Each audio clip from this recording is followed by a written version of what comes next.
good about this? He's in the zone. Yes. If you don't know Terry Hines, that is legendary at Memorial Stadium. The old Memorial Stadium, now the new one. But, I mean, what happened was the motion came from left to right, okay, and Grant came behind the motion. The defense was flowing to the right, and it was backside. There was a seam that you and I could have drove a truck through it.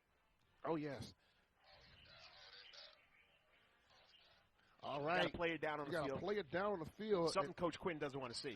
Yeah, and that's the center, Dylan McLeod, 6'3", 280-pound junior from McDonough, Georgia. And he was switched from a right guard on last season to center. So the line kind of shifted over. You know, and listening to Coach Quinn's interview on the Sean Quinn show on ESPN Coastal or ESPN Savannah, the line is hurting. Okay, he's down to 10 offensive linemen. I think they're down to 8 defensive linemen, and usually you carry about 25 linemen, whether offense, defense. So this is not good. So, but you got to have a backup. You got to have at least 2 deep. So someone's got to step up and fill in for McLeod. Yeah, McLeod was a big force 2 years ago too. Yes, he was. Again, this is something that I say Coach Quinn does not want to see here. Either your son, Coach DeMasi, the offensive coordinator. He's not worried about the linemen. He's just worried about the quarterbacks. Now his dad was a hog, so I worry about the linemen. He worries about his quarterbacks and his pretty boys, the running backs and the wide receivers. He don't worry about the hogs. You know, you don't have the hogs. You don't have those guys in the trenches doing the grunt work. You don't win a game. He knows that. He's worried too. I'm only joking around. So, I mean, he's watched so much football. I mean, he knows how much the offensive line means to a team. I remember when, he first started out here, they couldn't get a snap right. I mean, so he knows what it means, So I was only joking. Don't get me wrong. But, yes, I was an offensive lineman. He was a quarterback, so that tells you something. Oh, yes. Oh, yes. But I tell you right now, you're the offensive lineman. You got to know what's going on. You got to know every single play. You got to know who's doing what. So, he paid off. It paid off. He watched the old lineman. That's what it came down to. All right, so setting the kick, the point after. Go Mr. Gonzalez again in 29. Lockhart will be holding it. Backup kicker. Ball is snapped. It is up, and it's good. Tigers up 14-0 with 8:55 remaining in the first quarter of action. This is a Tiger football team. Started the last game in the same type of momentum, and we're hoping this momentum will push into the fall. But Cloud's coming off. He's holding on to the physician's assistant. I don't know who else was helping there, but he's not putting any weight on that leg, Terry. Doesn't look good. And that's what we do not want to see right now. And hopefully he's all right, and it's just maybe something that they can just wrap up and he's back in the game. But I doubt he's going to. Coaching football for a long time. They ain't wrapping that up. He's probably out for the day.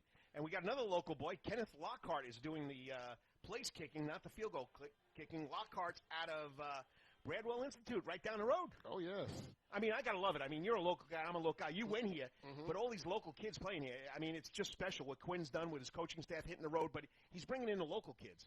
And that's what the thing that Savannah State football, Savannah State recruiting in the community has been doing well these past couple of years. Ball is kicked back, received at about the 9-yard line, looking for some space, but there's no space at all. And again, the special teams is doing what they're supposed to do, and that's not allowing this Knights team to find any room to pit up either get some good yardage or either get some points.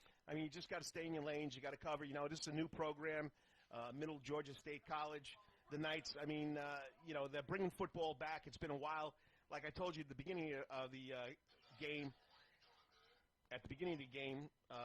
they were a phenomenal junior college program, and they disbanded it. I don't know why. Their baseball team, everybody knows about their baseball team. It's perennial power. All right, again. Hester's in the backfield. Ball is snapped high again, and he cannot hold on to it.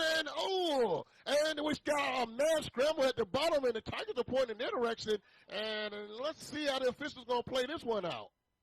Yep. And Savannah State comes away with their third straight turnover. And this is deep into Knights territory at about the 5. It'll be in the zone again. Oh, yes.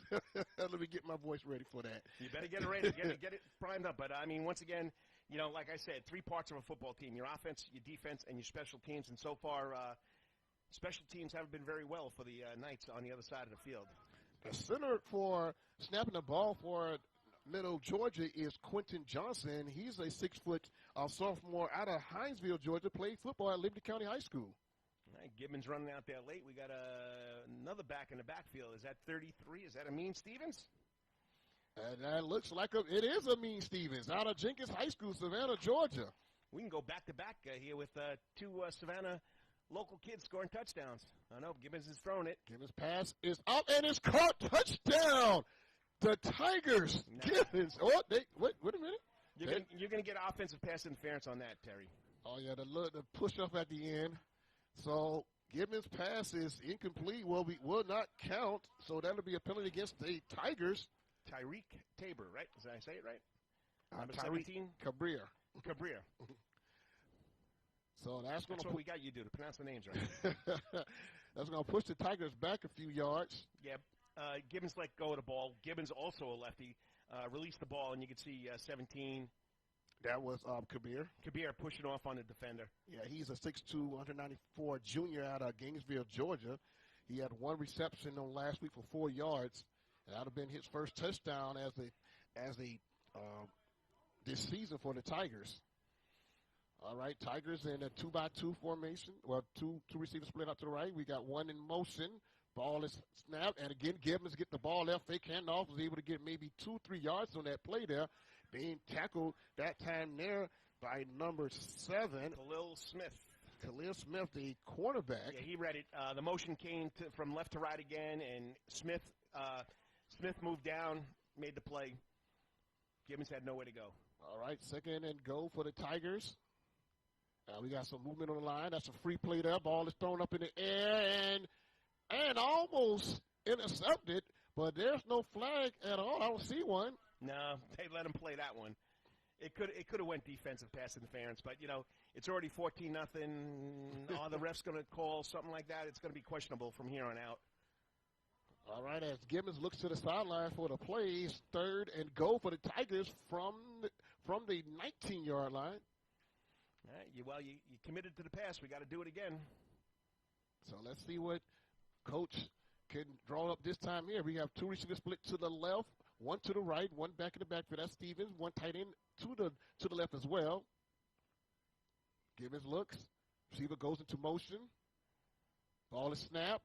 Gibbons with time. In the pocket, throw is good, and it's caught for the touchdown. He is in the zone. Touchdown, Tigers. Can they do anything wrong today? And right now, that reception was caught by number 11, and that's DeVoe.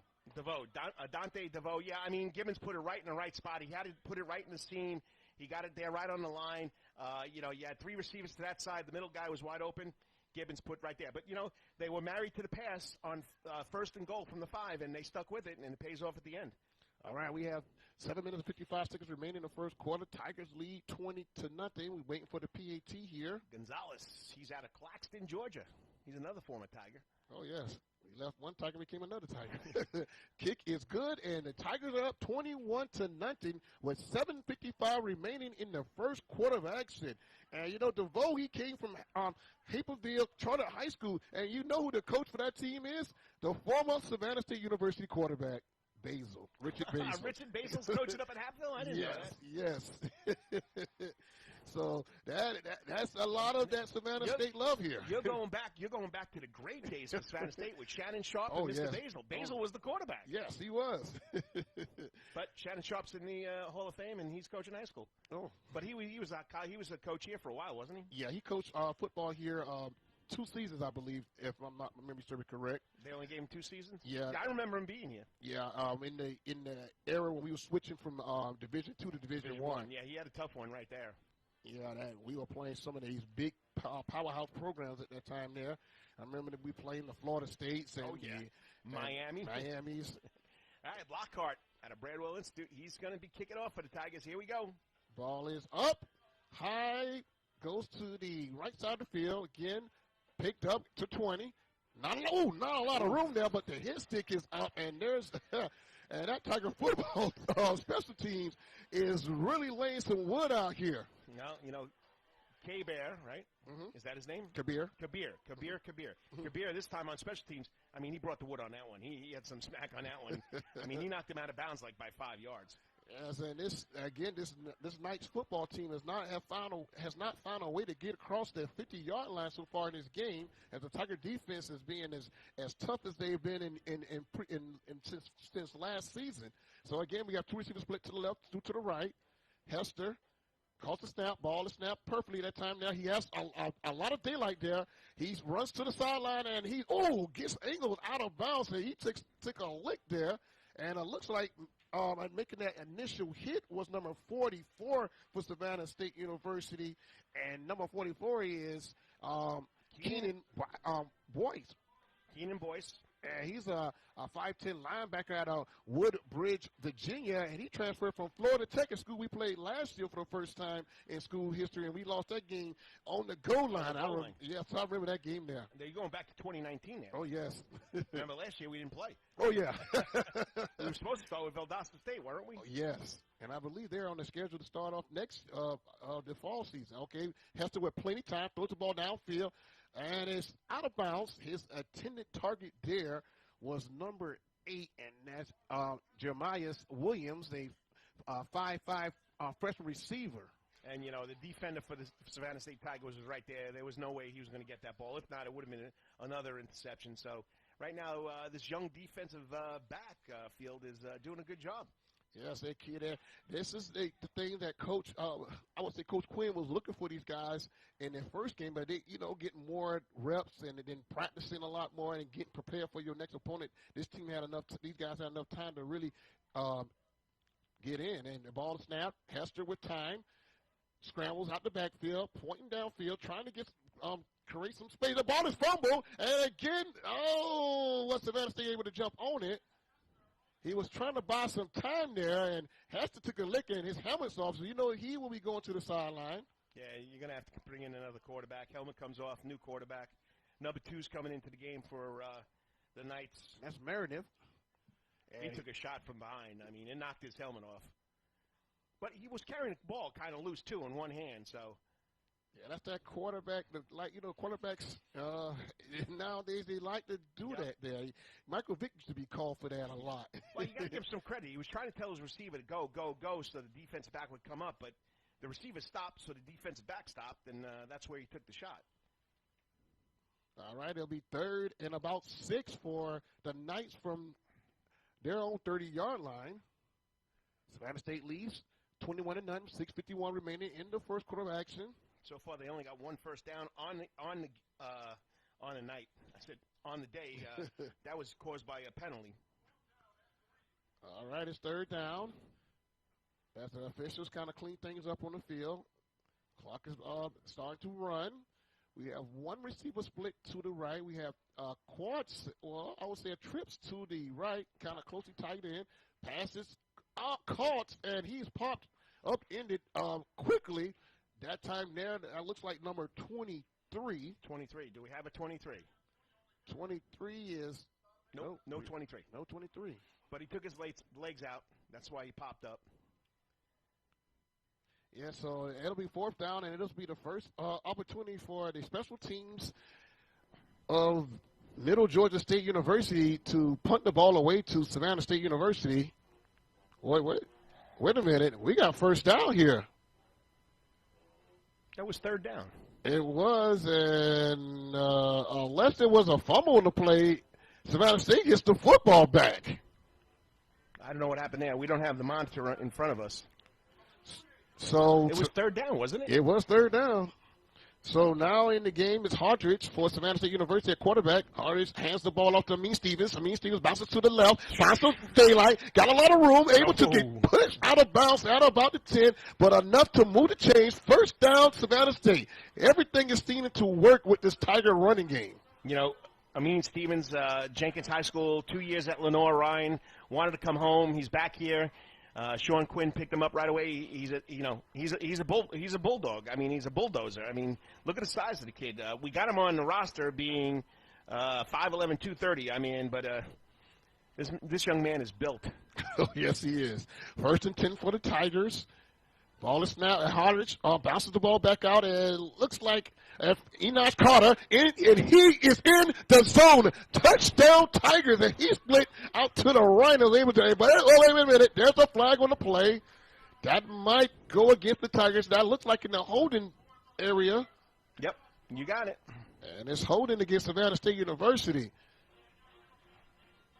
Carter is like, wow. And he's talking to the official saying, hey, man, you just took away my TD. So Carter will get another opportunity. Well, the Tigers will be pushed back again, this time to about the 22, 23. I mean, it was a tough call. I mean, they're calling it on the running back, Mean Stevens, for holding. But, I mean, Carter had already passed him. So I don't know where that call came from. All right. That's going to push the Tigers back first and 20. 5:57 remaining in the quarter. As Hardridge is looking, and I guess he's don't know what the call is, and we got a timeout on the field. But last week they did something similar to that, and it was one of those trick plays, and the ball was immediately snapped. You know, something you seen on the Little Giants, right. The annexation of Puerto Rico. Puerto Rico, right. Annexation of Puerto Rico. Yeah. So we saw some trickery from Savannah State on not last week, the week before last. It just seems like football, you know, when you're playing. Again, so the reason why you got a timeout there is because something was going on with the offense. They didn't read the play from the sideline right. And, of course, the co-offense coordinator out there, Russell Damasi, trying to straighten it out with the quarterback. Quick question, Coach. Does your son ever call you and ask you for some secret plays or stuff that might work? No. No more days of drawing him in the sand and letting him use it. Okay, no more of those days. He's got his own playbook, and I have to ask to see it, so it's a big dark secret. So, all right. Still got 5:57 to go in the first quarter. Yeah, 5:57 remaining in the first quarter of action. Savannah State University leads. We got two receivers split to the right, one to the left. Tight end goes into motion.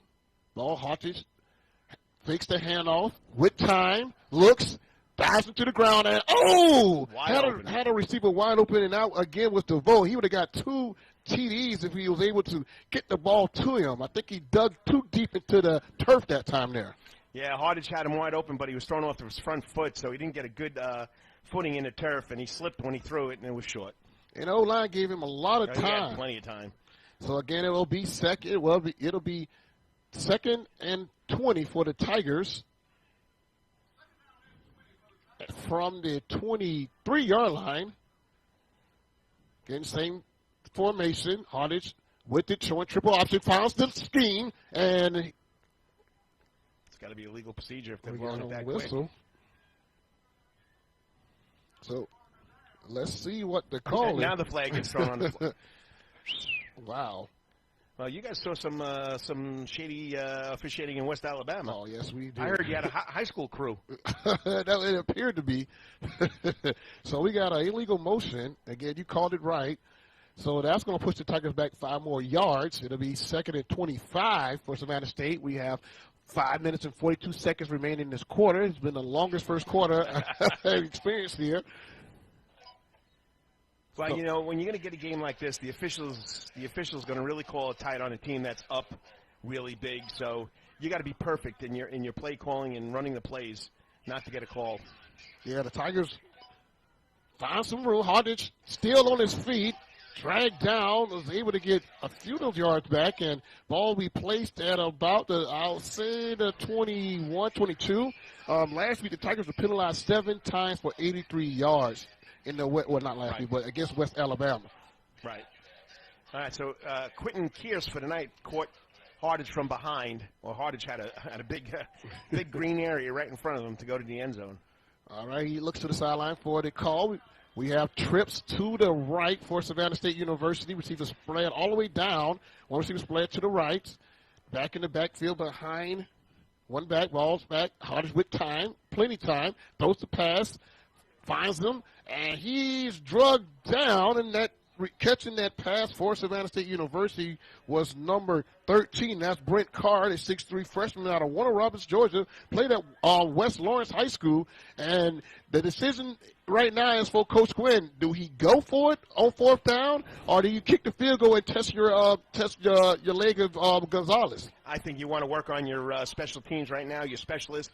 Work on that field goal team for the next season coming up in August. So it's a good time to practice it. So I'd kick it too. When you're up 21-0, kick it. All right, the ball is right now on the 9-yard line. You add 10 to that. It's 19 plus the 7. That'll be about 26-yard attempt. Ball is snapped. It's up, and it's good. Plenty leg behind there, and Gonzalez gets his first field goal of the season as the Tigers take a early 24-0 lead with 4 minutes and 5 seconds remaining in the first quarter. Coach, you seeing domination on both sides of the ball, offensively and defensively? Well, we're just physically bigger. Savannah State is physically bigger, and they got more men on the sidelines, even though Coach Quinn was worried about lack of depth. But you could just tell middle Georgia State Knights coming in here, they got about 30, 35 guys dressed out over there. They can't be more than that. So, and plus, you can tell that, Savannah State is physically and athletically a little bit better than the Knights. Oh, yes, and the Knights will be returning to action pretty soon. They have Columbus State University on their schedule. Believe that will be their next contest. Again, they play Gordon State again also, and I believe they're going to be going to Gordon State the next time they play them. So they beat Gordon State 14-7. Yes. So Gordon State's trying to bring back a program too. So, it's a brand-new program, so you got to grow. There's a lot of Georgia guys on the Knights roster, so, you got to start recruiting. You got to start somewhere, and this is the perfect place to start, spring football. Yes. Kick is up, and it goes all at the distance, all about to the, he drops it at about the 4-yard line. That gives the Tigers defense special teams enough time to get out there, and Samuels is popped by who? Walter Yates. And he just... He'll do it defensively. He'll do it on special teams. Like I said, 2 weeks ago against West Alabama, he was the Tigers' leading tackle with 9 tackles, so he was right there on the spot. He held his ground. He didn't get sucked in by the fumble, so good play right there.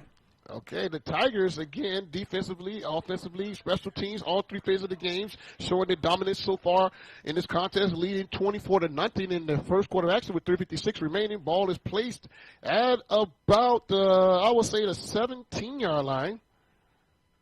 1st and 10. Marinoff is in the game with 2 receivers split to the right and to the left, 1 back in the backfield. And you got those freshmen in the defensive backfield for the Tigers. We got a whistle.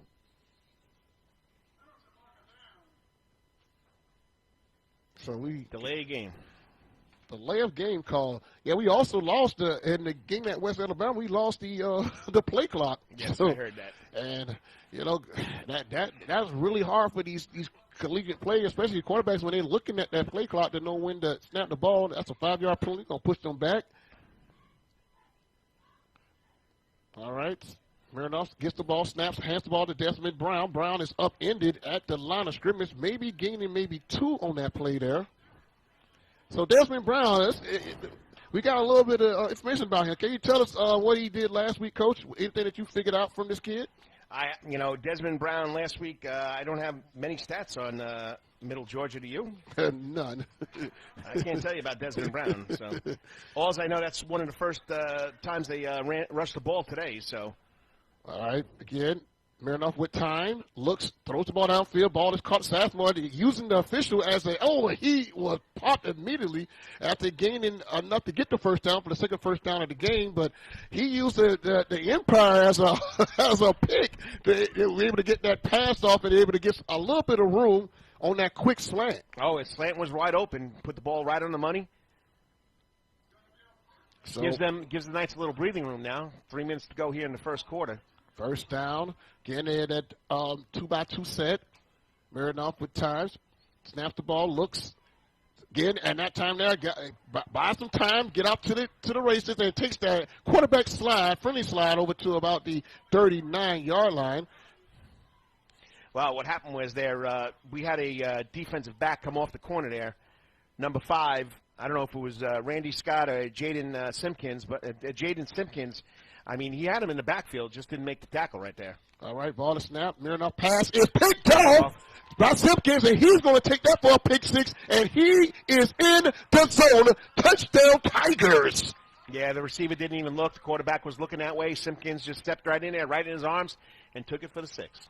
All right, again, this Tiger defense is really starting to show a lot of mustard here as the Tigers lead 30-0 with 2:20 remaining in the first quarter of action. And again, the Tiger defense is not allowing the Middle Georgia State University to get across the 50-yard line. I mean, once again, like Hester threw the first interception for a pick. Same thing here. Meredith just didn't look away. He looked at his receiver the whole time, and Simpkins was right there to take it. Ian Rome, number 23 is Ian Rome. Yeah.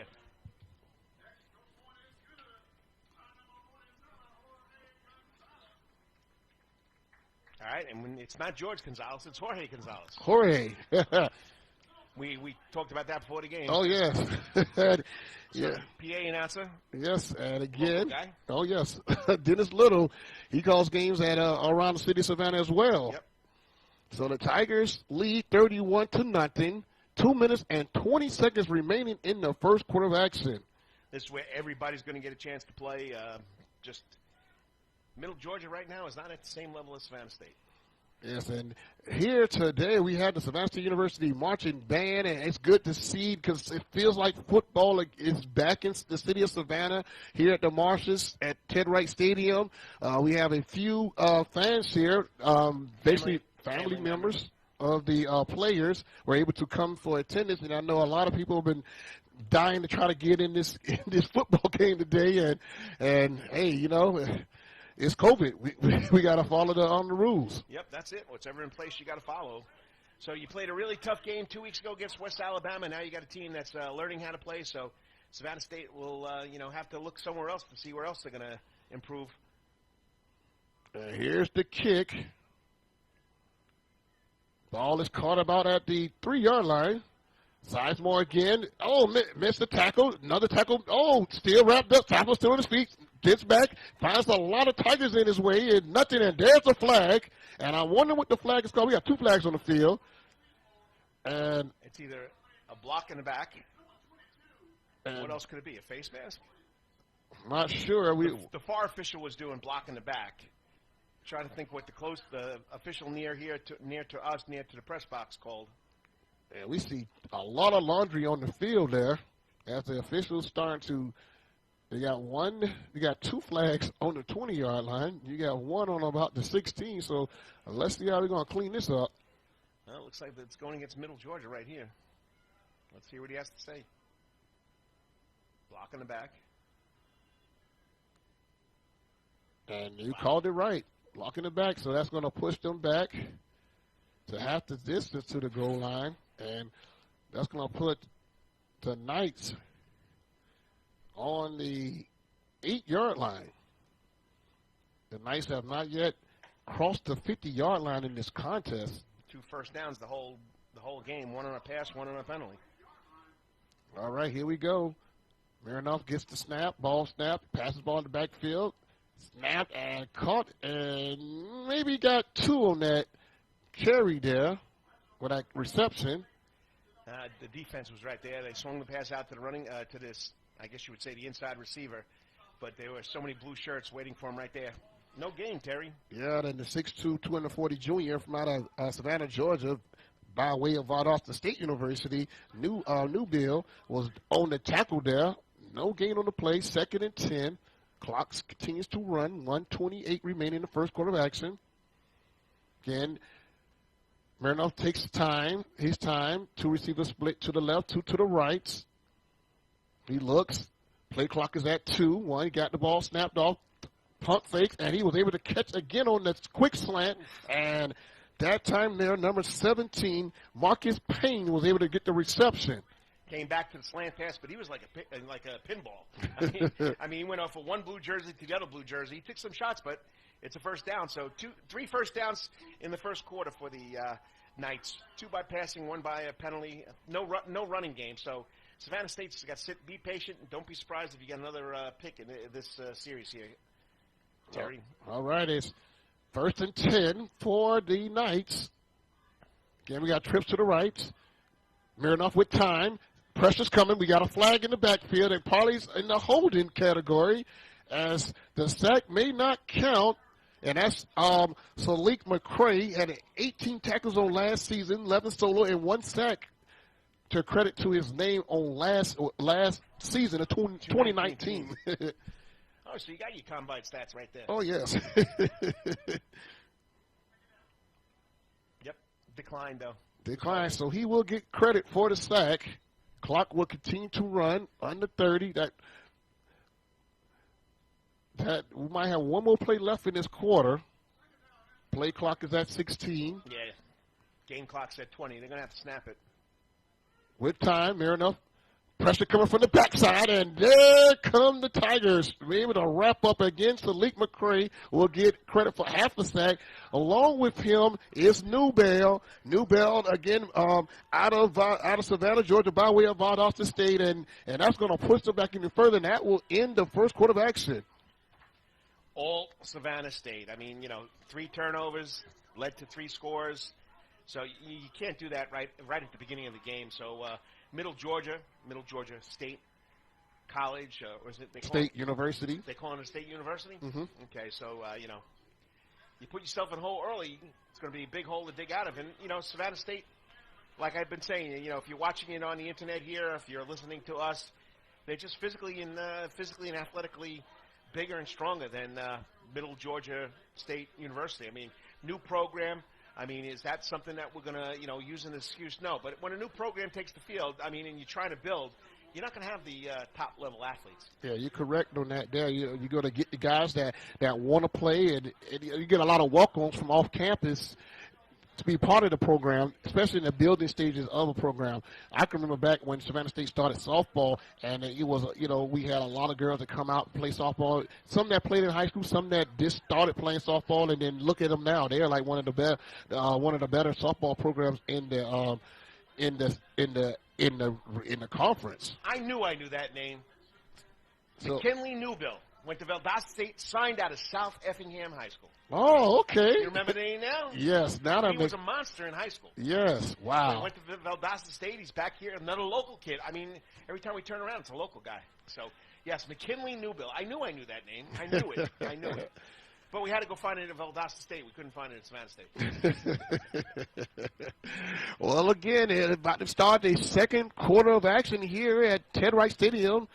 Savannah State University leads 31-0. I'm Terry Hines, joined by the coach, Carl DeMasi, a living legend in the city of Savannah, Georgia, in the sports world, all over the state. And don't take Terry Hines too lightly. He did a great job at Jenkins this year being the head basketball coach. So he's stepping in now. We dropped the ball. Hurst is back in the game, but we're going to get a safety. Oh. No, he fumbled it. It's the safety. And it's the safety, and the Tigers will pick up 2 more points here. 33, and again, the guy that we just talked about, Newbill. Yep, play right there. Oh, he's a big boy. I mean, right here, I think he's 290. Newbill. What number again? He's 0. He's 240. 240. 6'2", 240. I was looking at number 54. He's a big guy. 6'3", 290. Shalik McCray. He's a junior out of Rebuilt High School in Jacksonville. Oh, yes. Rebuilt? Yes, Rebuilt. Which is a very good, yes. Very good athletic school. It is. Their basketball program's phenomenal. Oh, yes. Boys and girls. All right, so now we go to a safety. So Middle Georgia State University, the Knights have to kick off from their own 20-yard line. And you got to love the number on the kicker. Is that number 60 or number 80? I really can't see it. We got to go with number 80, Will Simmons.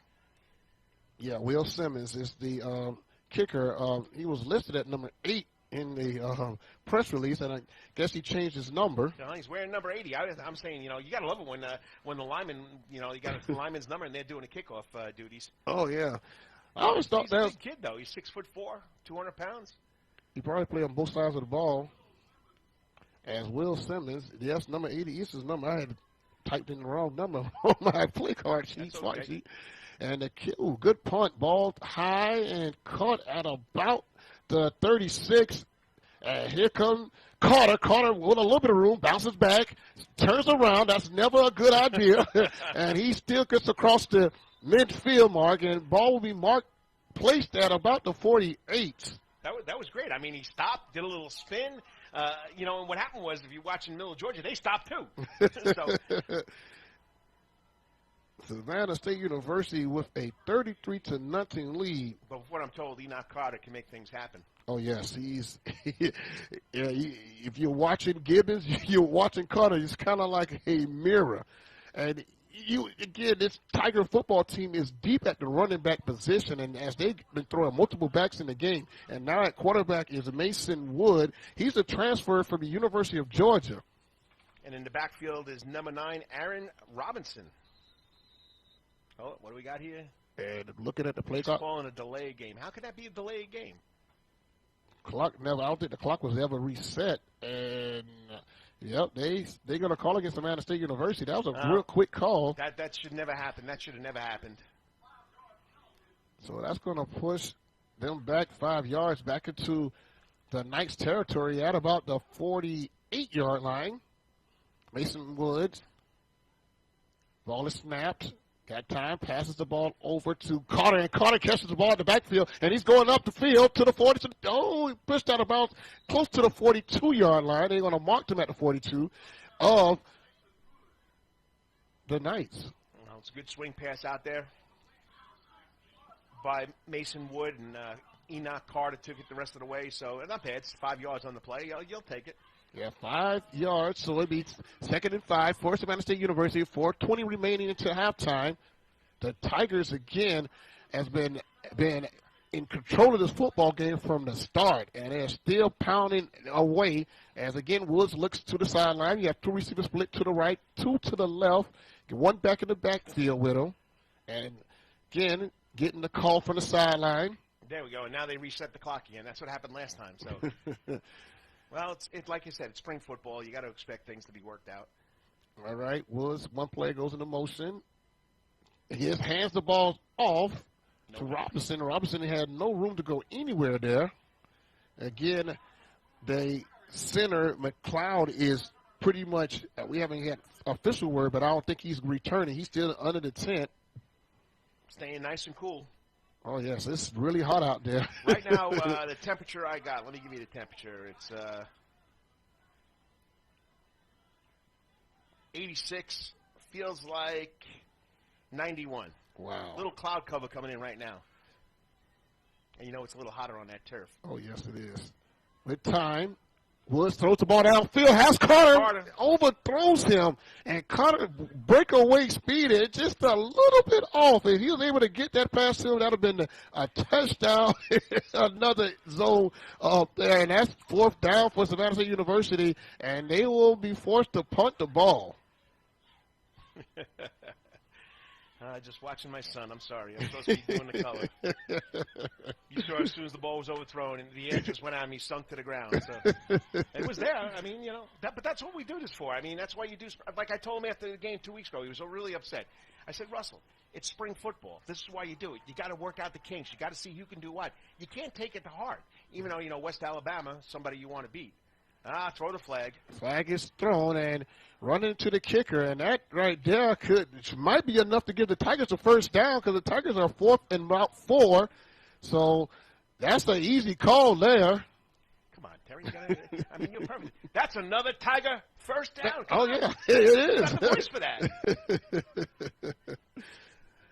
So we, again, we'll be moving the chains, and you asked for it, Carter. It's another Tiger first down. There we go. In the zone, and it's another Tiger first down. So Savannah State University will be 1st and 10 from the Knights. Let's see where they're going to mark it at. Trying to figure it out. It should be at the 30-yard line.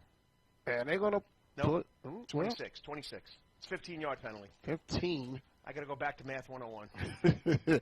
So, yeah, let's go put it on. Isn't that what you're teaching those middle school kids? Teaching them something. Yeah, and then I get them in 9th grade. Oh, yeah. well, we're. Here we go. Pandemic football. I'm teaching, too. Pandemic teaching, virtually. Ball is snap.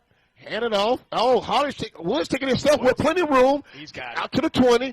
Nothing but space and opportunity. And he is in the zone. Touchdown, Tigers. Mason Wood gets his first touchdown of the season. Tigers take a 40-0 lead.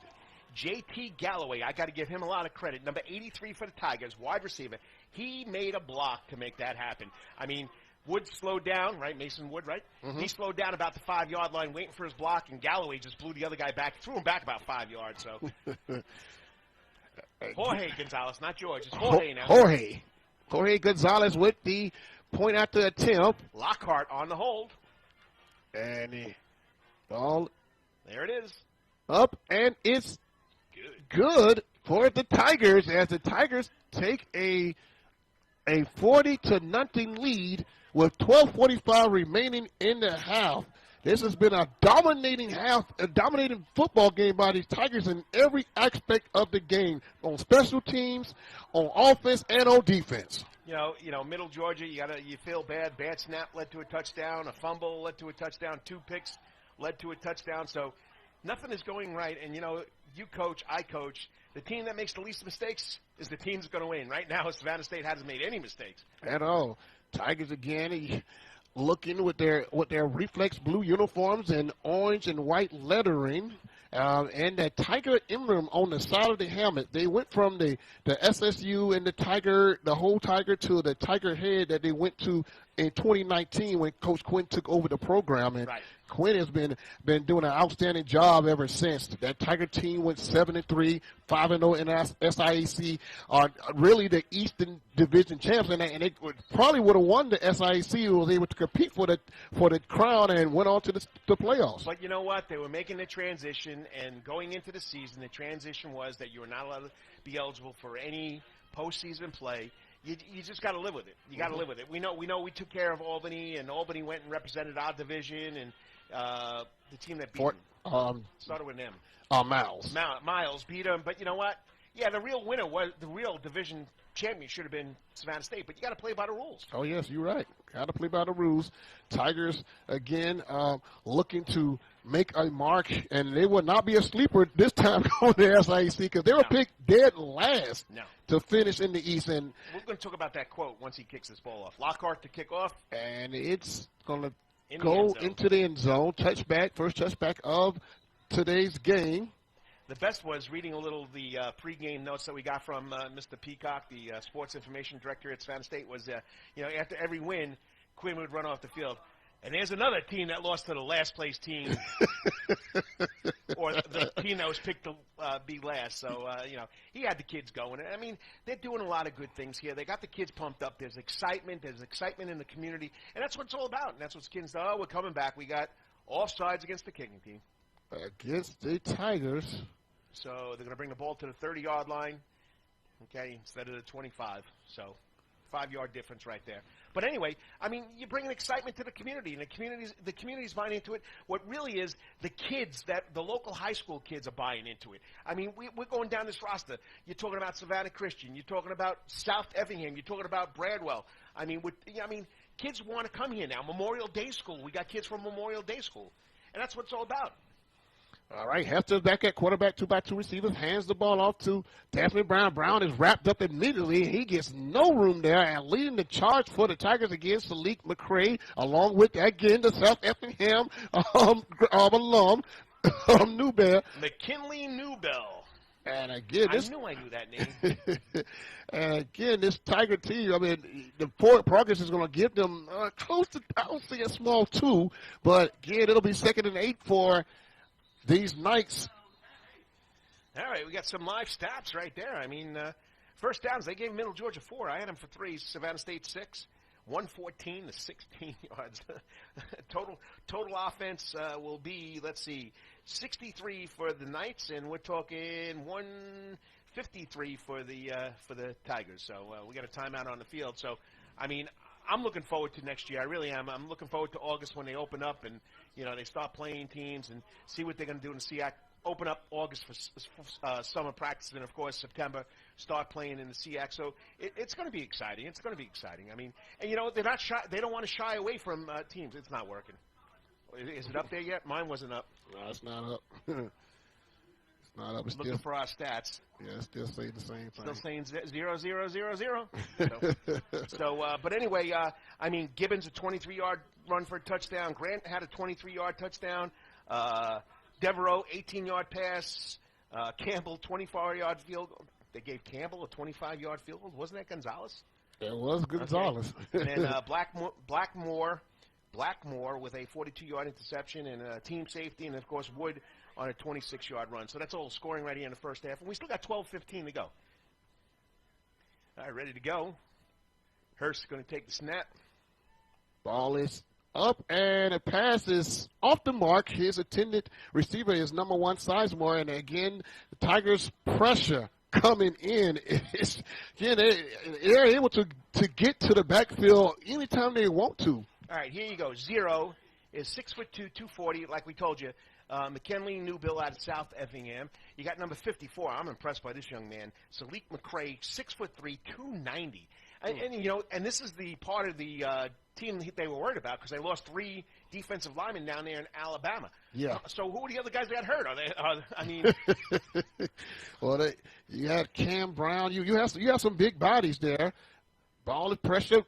Hester gets behind one of his backs, throws the ball upfield, and the pass is knocked out of his hands. And his intended target, it looked like 17. Number 17, Marcus Payne, but number 10, Deion Bell was right on the money. Yeah, Deion Bell, another one of those freshmen. These freshmen are getting a lot of burn here. He's from Pierce County High School, and guess what? He's also from Savannah. Right, help this old guy out. A lot of burn.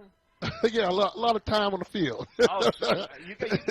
You're a lot younger than me, Terry. So this is an old coach here. A lot of burn. So that means playtime. Yes. Right, you got to make a list of what these terms mean for the time we do this. The kids keep me young. The kids keep me young. I get the ninth graders, but in my class they don't talk. I don't know why. Probably because it's Coach Demasi, right? All right, Hart is back, so he's going to make something happen. So we got a timeout on the field by the Knights with 11 minutes and 25 seconds remaining until halftime. Tigers lead 40-0. You're listening to Tiger Football on the Tiger Sports Network. I'm Terry Hines with the coach, Carl DeMasi. Has been coaching. You coach every sport that I see you coach. Softball, I see you coach. Football, I see you coach. Basketball. What else have you coached? There's only 2 sports I have never coached, and that's wrestling and cheerleading. I'm not joking. Wrestling and cheerleading. I mean, I've done swimming. I've done soccer, girls soccer. I've done golf. I've done track and field. I mean, like you said, softball, basketball, baseball here. So, I've done a lot. I mean, it's just, when you get to a school and they need someone to coach, you step up and do it. Now, what do I love to coach the most is basketball. But what have I been most successful at, but I haven't had a chance to do it down here, is baseball. So, oh, really? So, but football, when I went over to Groves, it was a lot of fun over at Groves, and, I mean, it just works out. But, whatever you do, you just put your heart and soul into it. So, yeah, I started the Arts Academy. I had to coach girl volleyball. So, and you have to do what you have to do. And then I had to go coach boys soccer. So, wow, you've been all over the city of Savannah coaching. I remember when you was over at Groves, and I forgot you was at Savannah Arts. I was at the Arts Academy. I was also at Johnson, too. The ball is punted, and it's high. It's tipped. And it's going to go out of bounds, and the ball boy wasn't able to hold on to it, but it bounces at about. Well, he was juggling the 2 in his hand, too. So.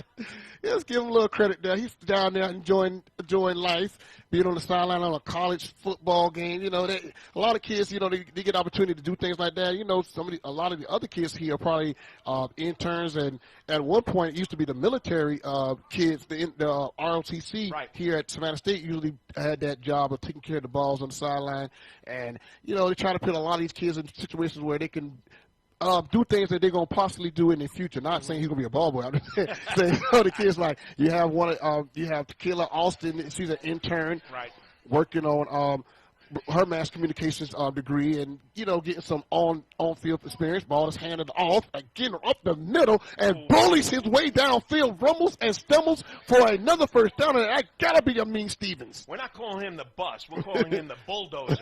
Yes. I mean, we know Jerome Bettis was the bus. We're going to call him Mean Stevens the bulldozer. And, there was a good time. I was doing a high school football game, and, I had a lot of fun on ESPN Friday night high school game of the week, and Kevin Thomas said one time about Mean Stevens, how do you tackle somebody with tree stumps for legs? I mean, that's the truth. Yeah, that's and true. Look at the legs on these. Oh, we're bringing it back. What we got a flag on the play, and Coach Tomasi, it's got to be holding. He is furious on the sideline. Yeah, he's yelling at something.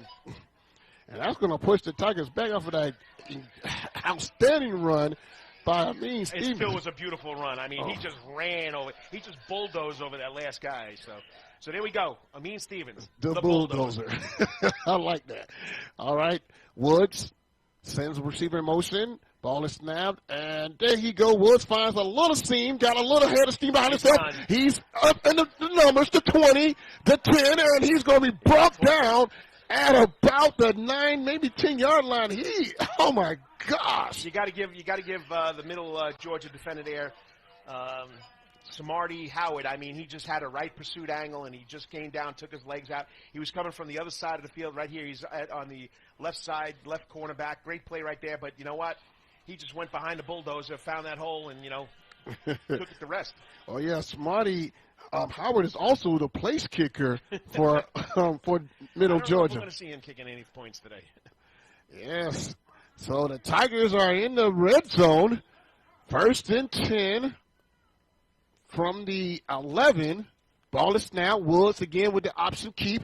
Runs it in, and he's going to walk into the end zone, and he is in the zone. Touchdown, Tigers.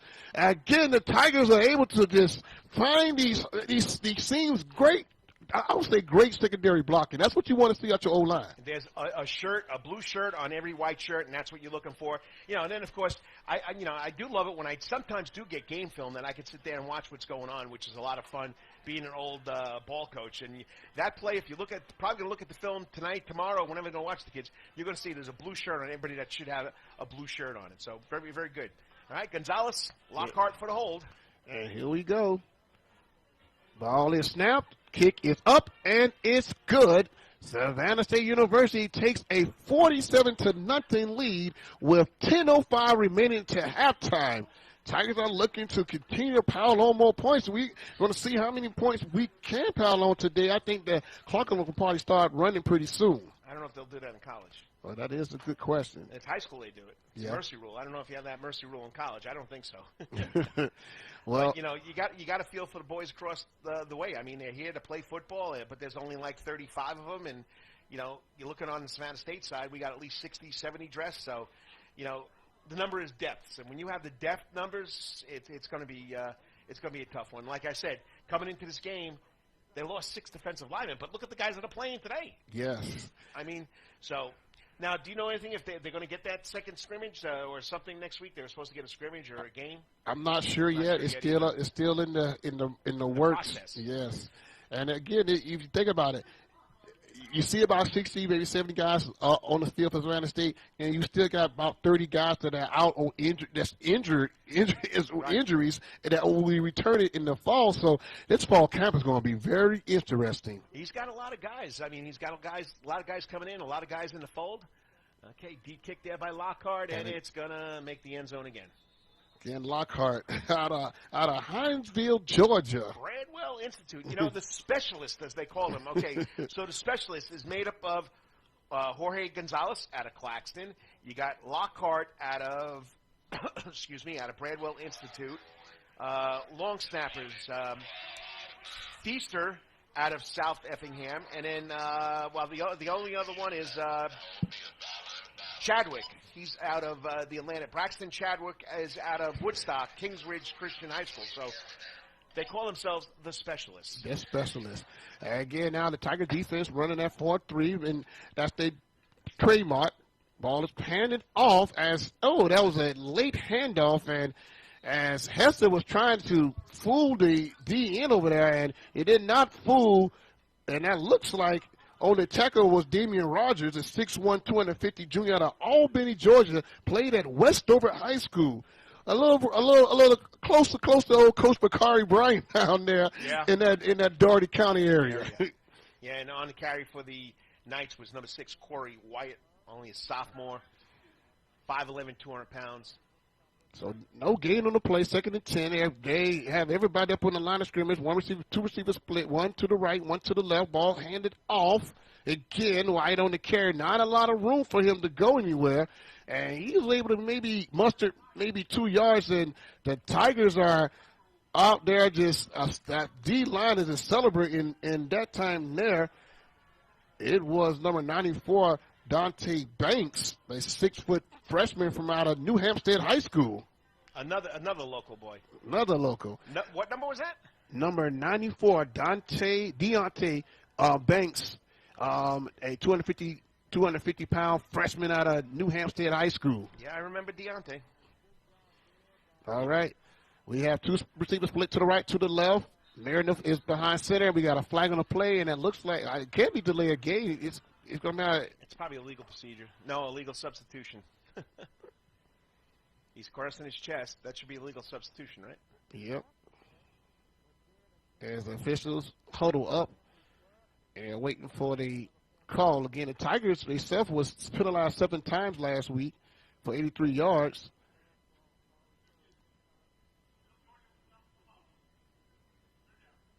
Well, I guess something happened. I believe it was just maybe again might have been the play clock, but I think they're going to correct it now. So again, ball is snapped. Meredith with a little bit. Oh, getting hit, and the ball is picked off. He has nothing but room. He is in the zone. Touchdown Tigers, and again Chris Johnson, the 6'1" freshman out of Jacksonville, Florida, played at First Coast, gets in the zone. He was just sitting there waiting after that initial hit by Salik McCray on the quarterback. And yeah, Meredith was going backwards on that hit. He let the ball go, and it wasn't going to go anywhere. It just stayed up in the air right into Johnson's hand for a touchdown.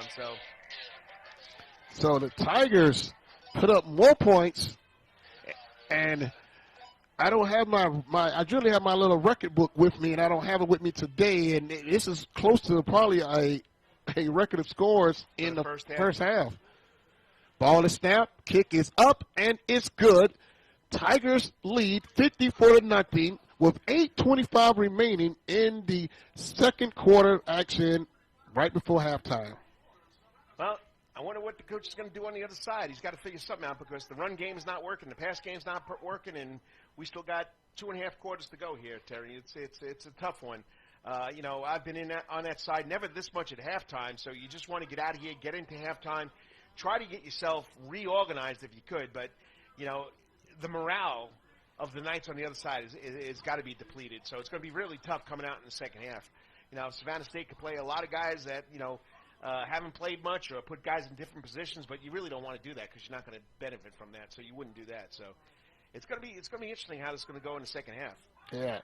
And I think the officials has had a few words with Coach Quinn, and they might just run the clock.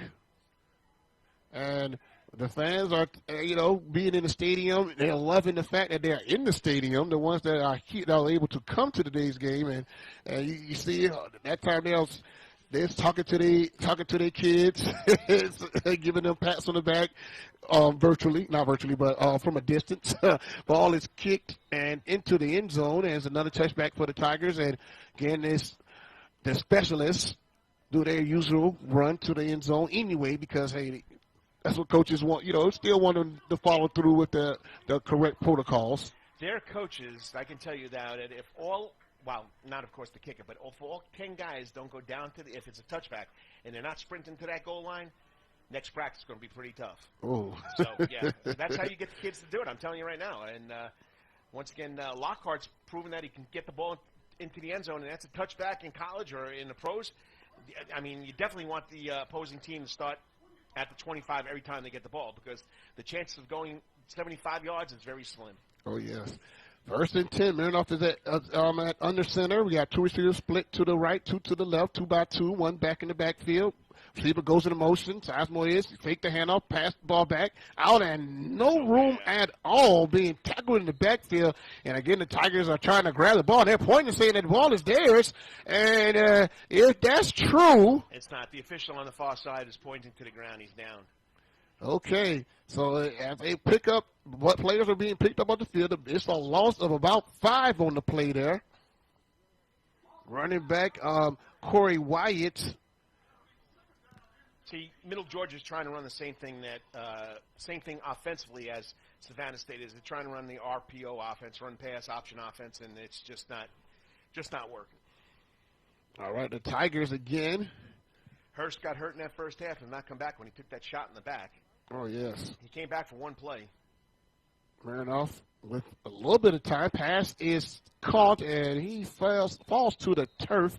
Making the reception was Jeremiah Williams, a 5'5 freshman, and he will move the ball, I would say, a few yards ahead to about the 22.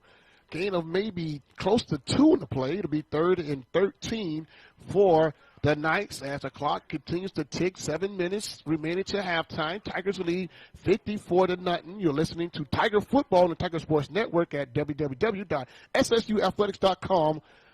Claw down. You got that down, right? Oh, yeah.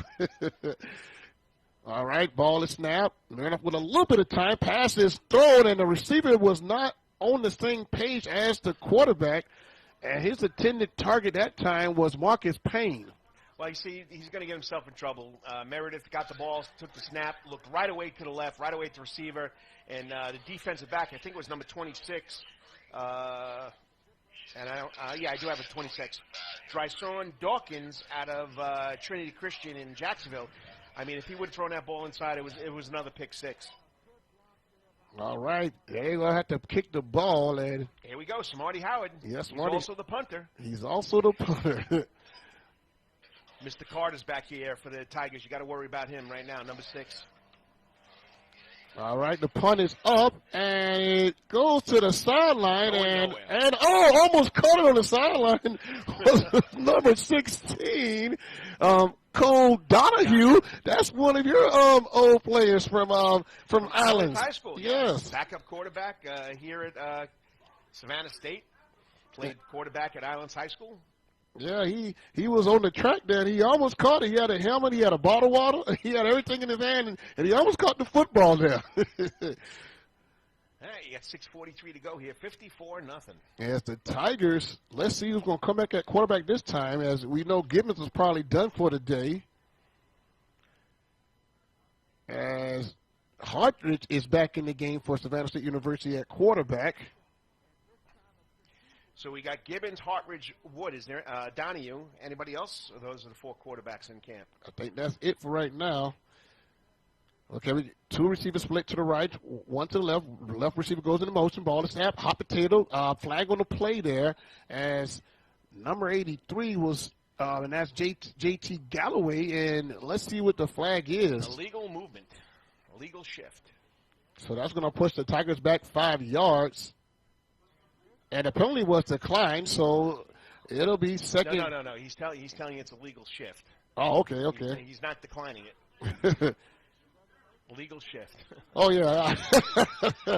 Premature call there. The clock still is at 6:36. That's going to move the Tigers back 5 yards.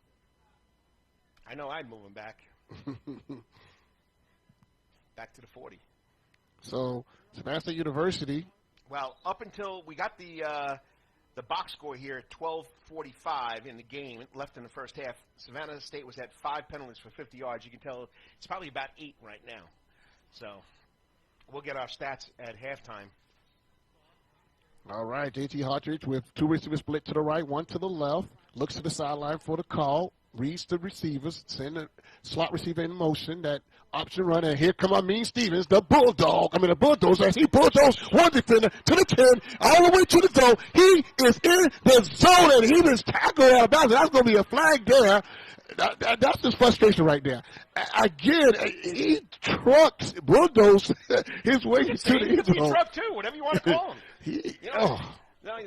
The Mac company used the bulldog for their logo there, so, You could say truck if that's what they use now. Oh my gosh, this right now I'm seeing Durham in street clothes. He's got his jersey on, so he wasn't going to play today. He might have he took some shots in that last week's 2 weeks of school game there, so that's probably why we don't see him. But the Tigers have a I would say a stable of running backs. You got a power running back like Amin Stevens. You have I would say a scat cat like Carter. Right. I mean, you still got Jordan Grant that is a little of both. I mean, who else is in the stable?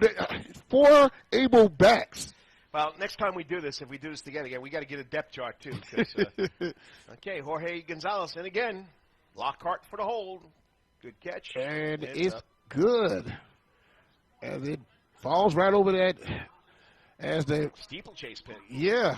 I can't believe they haven't covered that thing up yet. Well, that is a good question why it's not covered up. But again, the Tigers lead 61-0 with 6 minutes and 36 seconds remaining in the first half of action.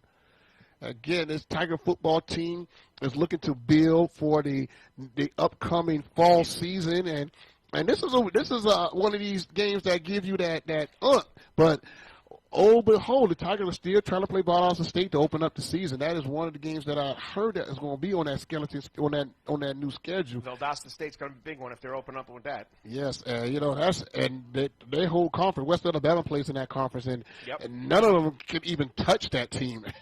We had a former Johnson High School player that played on that team there and won the national championship, and that's Daryl. I can't think of Daryl's last name. Myers. Daryl Myers out of Johnson High School. Yes, he played receiver for them, and that team is Valdosta State has been good forever. Titletown USA they got the name for a good reason. From high school to college. Yes, all of that kicked out of bounds there after the penalty moved the Tigers up. So again, like you said, they all run to that goal line. That whole special teams, and if you don't run to it, we'll see you. We'll see you at practice. Yeah, I can imagine how these guys if just one person don't do it. That is, So it'll be 1st and 10 for Middle Georgia State University from their own 25-yard line near the SIAC logo. All right, we got still 6:36 to go here. Once again, you got a lot of clean pants out there for the Tigers. A lot of guys getting a lot of playing time. Hester there, pump fakes. Pass is picked off and looking like he was running the motion. Now it's number 32 for Savannah State University. And that is Trey Murray, the linebacker, senior out of Smoke, South Carolina. He was able to, he looked like he was running around himself. And transfer out of Catawba College, Yeah. North Carolina. Wow, and these guys here will be they are eligible to play another season. Yes, they are. Coach, this year right here for high school players, it is hard to get a college scholarship because a lot of these schools are not losing no one. Nope. So they're going to have to finagle a lot of the scholarships and to keep these guys and the guys coming in. I mean, because they got a bunch of local guys coming in too. So it's going to be pretty interesting how Coach Quinn and his coaching staff does that. It is. And even on the basketball hardwood, it's like really nearly impossible. Junior college is the only thing that seems to be open for a lot of these kids, our D3 schools. Yep, or NAIA if you want to go that route. Yeah, ball is handed off. Haltridge with a little bit of time, and he's going to get sacked in the backfield for a loss there by a trio of Knights. That's the first time the Knights were able to really cause some havoc in the backfield, and Hartage goes down. Smart play by Hartage, not trying to do anything. Make something out of nothing. Yes. So, yeah, I mean, there were a lot of white jerseys that just came through that blue wall. So that's going to be a little nice discussion in film session, whether it be tomorrow or Monday. Oh, yeah. Now in Coach Quinn, it's going to be probably tomorrow. Ball snap. Ball handed off and busting up the middle and finding some daylight there. Again, that time running the ball for Savannah State University was Aaron Robinson. Shamarcus Poole, the freshman out of Stannisville, Georgia, played at Washington County High School. So Shamarcus Poole's another running back. He's 5'7", 175, so he's sitting low to the ground as well. He had those legs going. That's what you teach your kids, never to stop moving those legs. And picked up a lot of yardage. He's got some big legs for a short guy. Yeah, he doesn't look like 5'7" from where I'm standing at right here. He doesn't look like a 5'7" at all. All right, here we go. Receivers in motion. Ball is handed off again. Poole trying to find some daylight there, but was wrapped up at the line of scrimmage by number 99, Jamal Watson, the 6'2", 315-pound junior. So he thought he was going to lightning strike twice in that area, but it didn't for Poole that time there. It'll be 4th down for the Tigers, and the specialists, are they going to kick the field goal? Yes, they are, as Jorge Gonzalez is out on the field. Is going to test his leg from this position right here. Ball is placed at the 12. You add 10 to that. That's 22 plus 7 will get you 29. So a 29-yard attempt for Gonzalez. Lockhart to hold. Ball is snapped, is up, and is good. Plenty of room behind that. And Gonzalez, now, good thing about this right here, these kickers for Savannah State University, I believe both freshmen. All freshmen. Wow. All freshmen. Wow. So, and we haven't even seen the punter. Who's the punter? That's what I want to know. Lockhart is the... Lockhart does both? Yes. So, Yeah, Kenneth Lockhart, they got him specialist, punter and kicker. Yes. And Gonzalez could probably kick, too, if he had to. Oh, yeah. And it's the thing that is really interesting about this right here, these two freshmen that are here, these guys are coming in and they're kicking the ball like it's second nature. And, you know, these high school programs, these kickers are one of the most, I would say, prized possessions. If you got a good kicker, you always give yourself opportunity to score. Yep. Especially when you get across at least in the 20-yard line, 30-yard line range there. And if you can find somebody that can kick further than that there, oh, yes, you just got to make a couple of plays. Like you said, when you're looking for a kicker, whether you're a high school coach or a college coach, you're looking for a kid that has the leg that can put the ball in the end zone or could hit a 40-yard field goal. And that's pushing it when you're talking about a 40-yard field goal for a high school kid. But there are kids out there that can make the 50-yard field goal. Oh, yes. And right now, you know, this year watching football, a lot of schools didn't have the privilege to have a really, you know, a solid kicker, and it showed. Oh, the ball rolls off the tee. The wind is blowing pretty hard here, and the official's going to, you can get somebody out there to hold the ball for you. Yeah. Oh, wait a minute, the official said the ball is down. What? Technically, the ball should be down. Wow. And if it is, but no, they're going to let him re-kick it. Okay. Clock is at 3:37. Score 64-0. Savannah State University over the Knights of Middle Georgia State University. All right. The kick is up, and it takes a line drive into the end zone. Right into the end zone, right next to the tee. And again, them guys go running to the end zone. And let's see, you better make it. You better. I thought he was going to take that turn to the sideline, but I guess he thought about those laps. You got to sprint. You got to run. And I know this. Film don't lie. It doesn't. Coach, I got there. Well, he pulled up at the 10-yard line, ran off the side of the field. So the film don't lie. So. Yes, and again, the Knights will get an opportunity to try to put some points on the board. The Knights again have not yet been on the opposite side of the field. 50-yard line. At all in this game, as they've been switching back, both quarterbacks trying to figure out who has the heat or the mojo right now. As Meredith in there throws the handoff and immediately tackled in the backfield. That time there by number 7, and number 7, Kewan Harris. Yes, Kewan Harris. Kewan Harris got the pick 6 in the game last week against West Alabama. So, yeah, he was at that long score for Savannah State, or that long pick for Savannah State University. That was a beautiful football game in some aspect for Savannah State University. And like you said, again, it's spring football. It is. And you're using it to learn. I mean, everybody wants to win. I mean, that's why you play the game. You're competitive. You want to win. But you know what? As a coaching staff, yeah, we want to win, but we want to see what we're looking for coming up in September. So, use it as a teaching tool also. All right, minute well, a little bit of time, tiny little space there, but immediately them blue jerseys got there to him, and I guess Alik McCray there, he will be accredited that sack there, so that's going to push them back about 5 yards, so it'll be 3rd and 15 for the Knights. You know, and in the pregame or listening to Coach Quinn, I thought they had 3 quarterbacks, but they're playing 2, and Hester hasn't come back. He took a shot in the first quarter. He hasn't come back since. So Meredith is going to be on his own the rest of the game, and he goes down. I don't know who's going to play quarterback for them. All right. And again, that Tiger defense, and that was Harris and McCray, and Mironoff didn't even see Harris coming. He didn't see him coming. And that's going to push them back to about the 7-yard line there. And this Tiger defense is like it getting more and more momentum as the game continues. Like, these guys, rest maybe. It's not a lot of rest because both sides of the ball are scoring. And right now, you probably got a battle between the offense and defense and who can score the most. Yeah. Well, when we get the stats for at halftime, I like to see. All right, here we go, and here's the punt.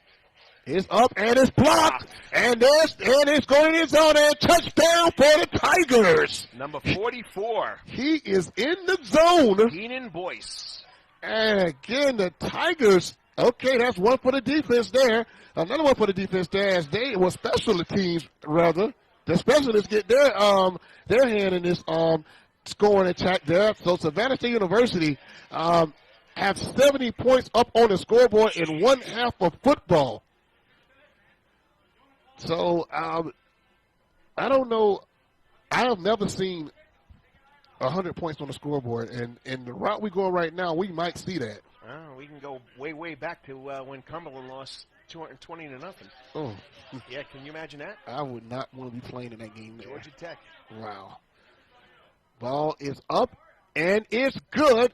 Tigers lead 71-0 with 1:20 remaining to halftime, and hopefully the Tigers football team is not getting beside itself.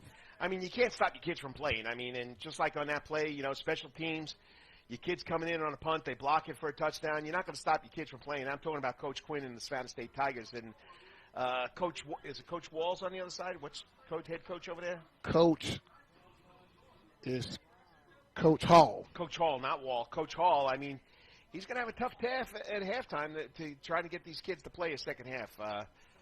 I mean, when you're down 70-0 and you don't have the numbers, it's going to be pretty interesting how they come out here for the second half. Yeah, they coming off a win. They had a full-game schedule for the spring season. 2 of them against Gordon State, one against Columbus State, and then Savannah State is also in their schedule. And they're going to make up the game against Columbus State because they missed it last week. And then they also have Gordon State. Gordon State again. Yes.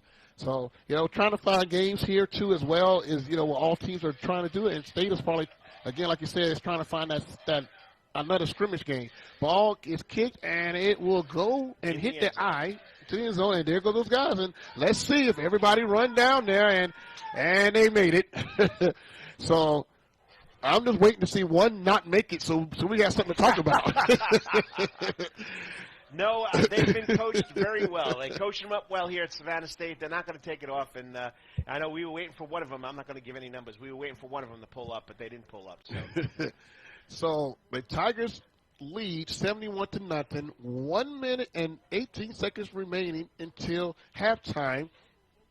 The largest lead going into half for the Tigers. The Sean Quinn era Tigers. Ball's kicked, and again, running the ball, flag on the play was number 6, Corey Wyatt, and he was able to muster, let's say about 4 yards, but let's see what the flag is, and that's generally in the area of holding. Should be illegal participation because the wide receiver on the far side ran onto the field in front of the referee who threw the flag. So let's see what he's saying. Yeah, that's what he's saying. Wow. Good eye there. Yep. You called it right on it. Yep. Illegal participation. Referee for tonight's, this afternoon's game is Brian Holland. So that's going to push them back. So are these guys better than last week's officials? Yeah, they're much better than last week's. 2 weeks ago officials. 2 weeks ago, yes, 2 weeks. We had a lot of phantom calls that I was very surprised about. Switching back and forth from you and the West Alabama guys, the West Alabama guys said they were high school refs. Wow. Yeah, it showed. It showed in that contest there. So we got a timeout on the field here. 1:11 remaining until halftime here. We're here at Ted Wright Stadium for the first football game in almost 465 days here in Savannah, Georgia. All right, Hit the marshes. Right. I'm going to tell you, Terry. It's been 512 days since they played football here in Savannah. 512, wow. 512. Wow. So it's been a long time. That's a long time. That's a lot of days. Okay, the last home game here, it might even be longer than that. I might even be wrong. And yes, I'll admit when I'm wrong. Let's see. Go to the 2019 schedule.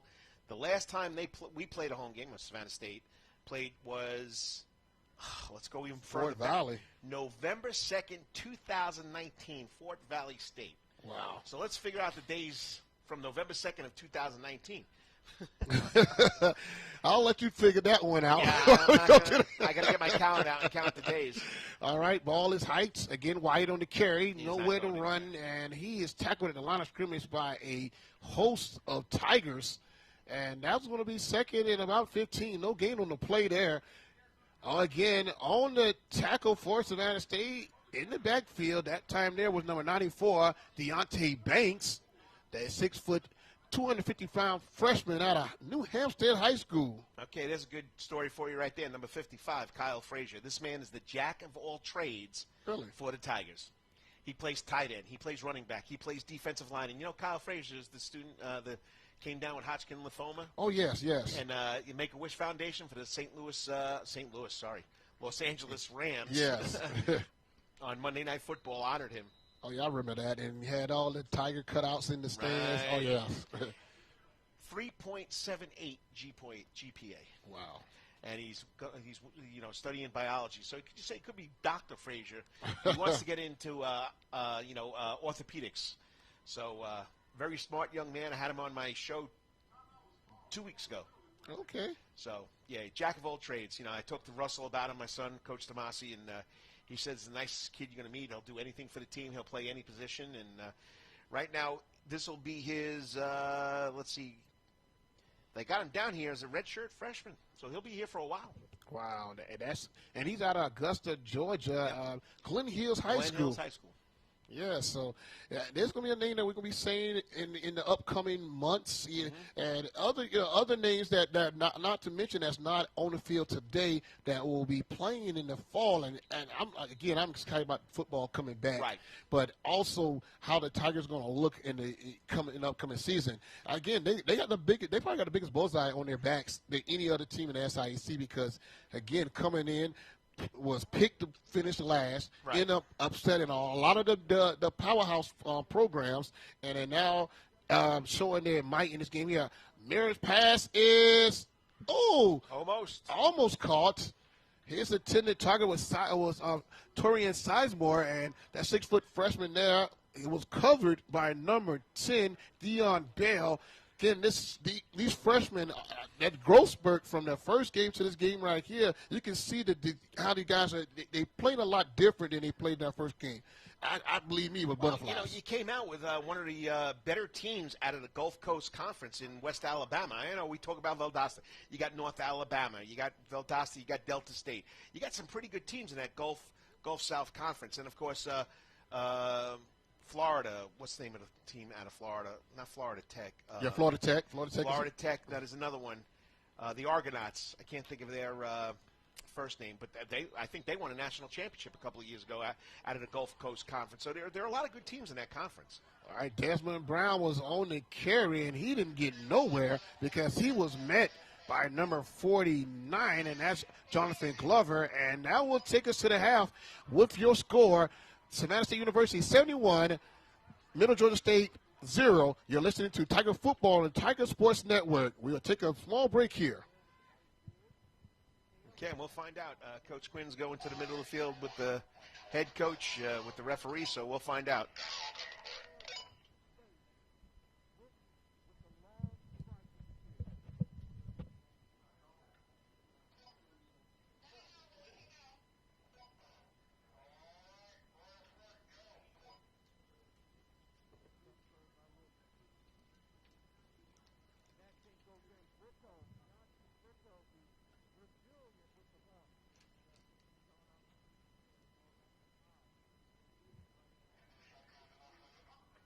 Representative, Student Government Association President Kyrie Hassan, Student Government Association Vice President Devion Bruton, Student Government Association Chief Justice Zacchaeus May,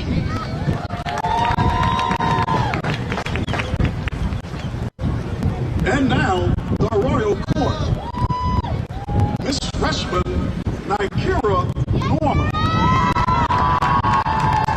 Mr. Freshman Malik Hollis, Miss Sophomore Erica Stevenson, Mr. Sophomore Jamaria Rice, Miss Junior Brianna Brown, Mr. Junior Kristen Hill, Miss Senior Ashley Bennett, Mr. Senior Titus Lawrence Jr. Ladies and gentlemen, the 83rd Miss Savannah State University, Destiny Clark. And the 5th Mr. Savannah State University, Malachi Stewart. Please give a round of applause for all the honorees at this year's homecoming court.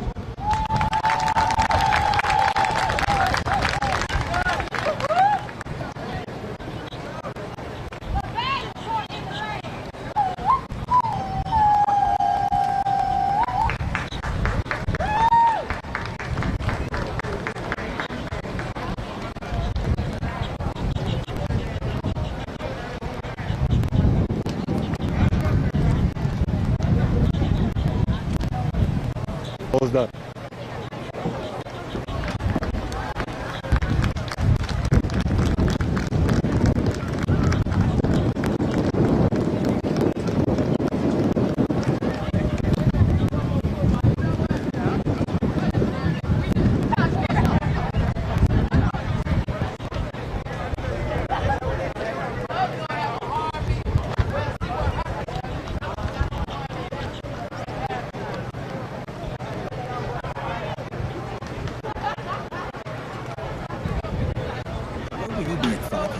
By 2025, 2/3 of all jobs in the U.S. will require education beyond high school. A degree from Savannah State University will provide a springboard to your future. Apply today and get the education you need to compete. Where will you be in 5 years? By 2025, 2/3 of all jobs in the U.S. will require education beyond high school. A degree from Savannah State University will provide a springboard to your future. Apply today and get the education you need to compete. Where will you be in 5 years? By 2025, 2/3 of all jobs in the U.S. will require education beyond high school. A degree from Savannah State University will provide a springboard to your future. Apply today and get the education you need to compete.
to advance your career?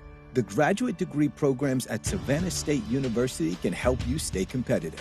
Whether it's a springboard to the future or a catalyst for advancement, your future begins at Savannah State University. Apply today. Looking to advance your career? The graduate degree programs at Savannah State University can help you stay competitive. Whether it's a springboard to the future or a catalyst for advancement, your future begins at Savannah State University. Apply today. Looking to advance your career?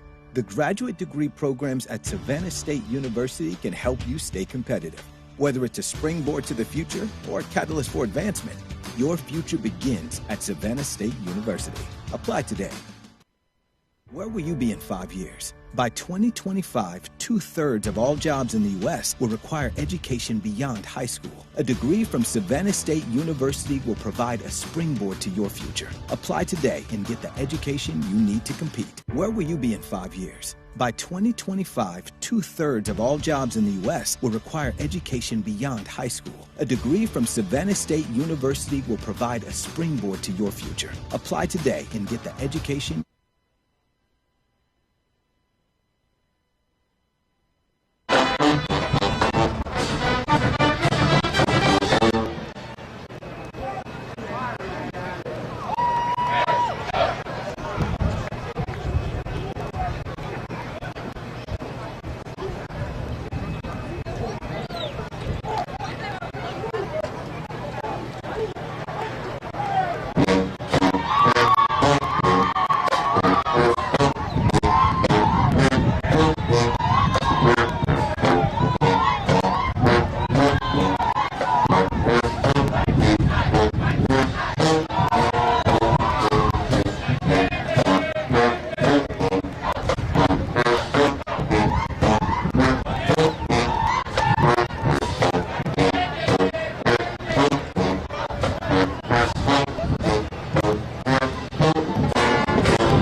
Looking to advance your career?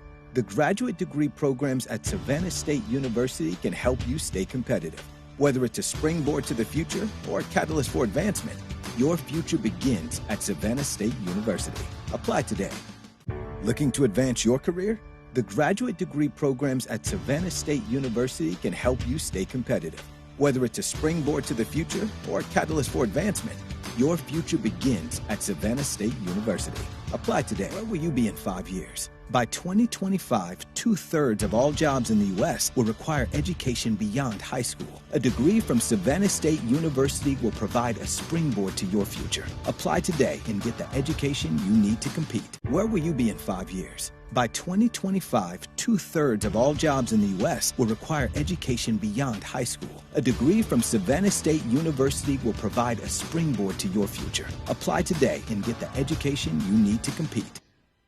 Welcome back to Ted Wright Stadium on the campus of Savannah State University, where the Tigers lead 71-0 over the visiting Knights of Middle Georgia State University. I'm Terry Hines, joined by their coach, Carl DeMarcy. And Coach, the first half of football has been all Savannah State University in all aspects of the game. Coach, let's go through these numbers. What is sticking out to you right now? Turnovers. Like you said, before we went to halftime break, I mean, who's got more touchdowns, the offense or defense there, Terry? That's a count that I have not yet dived into, but we will definitely. I know, you're diving into your Chick-fil-A sandwich, so. Yes, delicious. Yes. But yes, okay. This Tiger football team. We're going to go back to the football stuff in a second. Yeah. Popeyes or Chick-fil-A? Popeyes. yes, that chicken sandwich. Oh my gosh, it's delicious. It's addicting.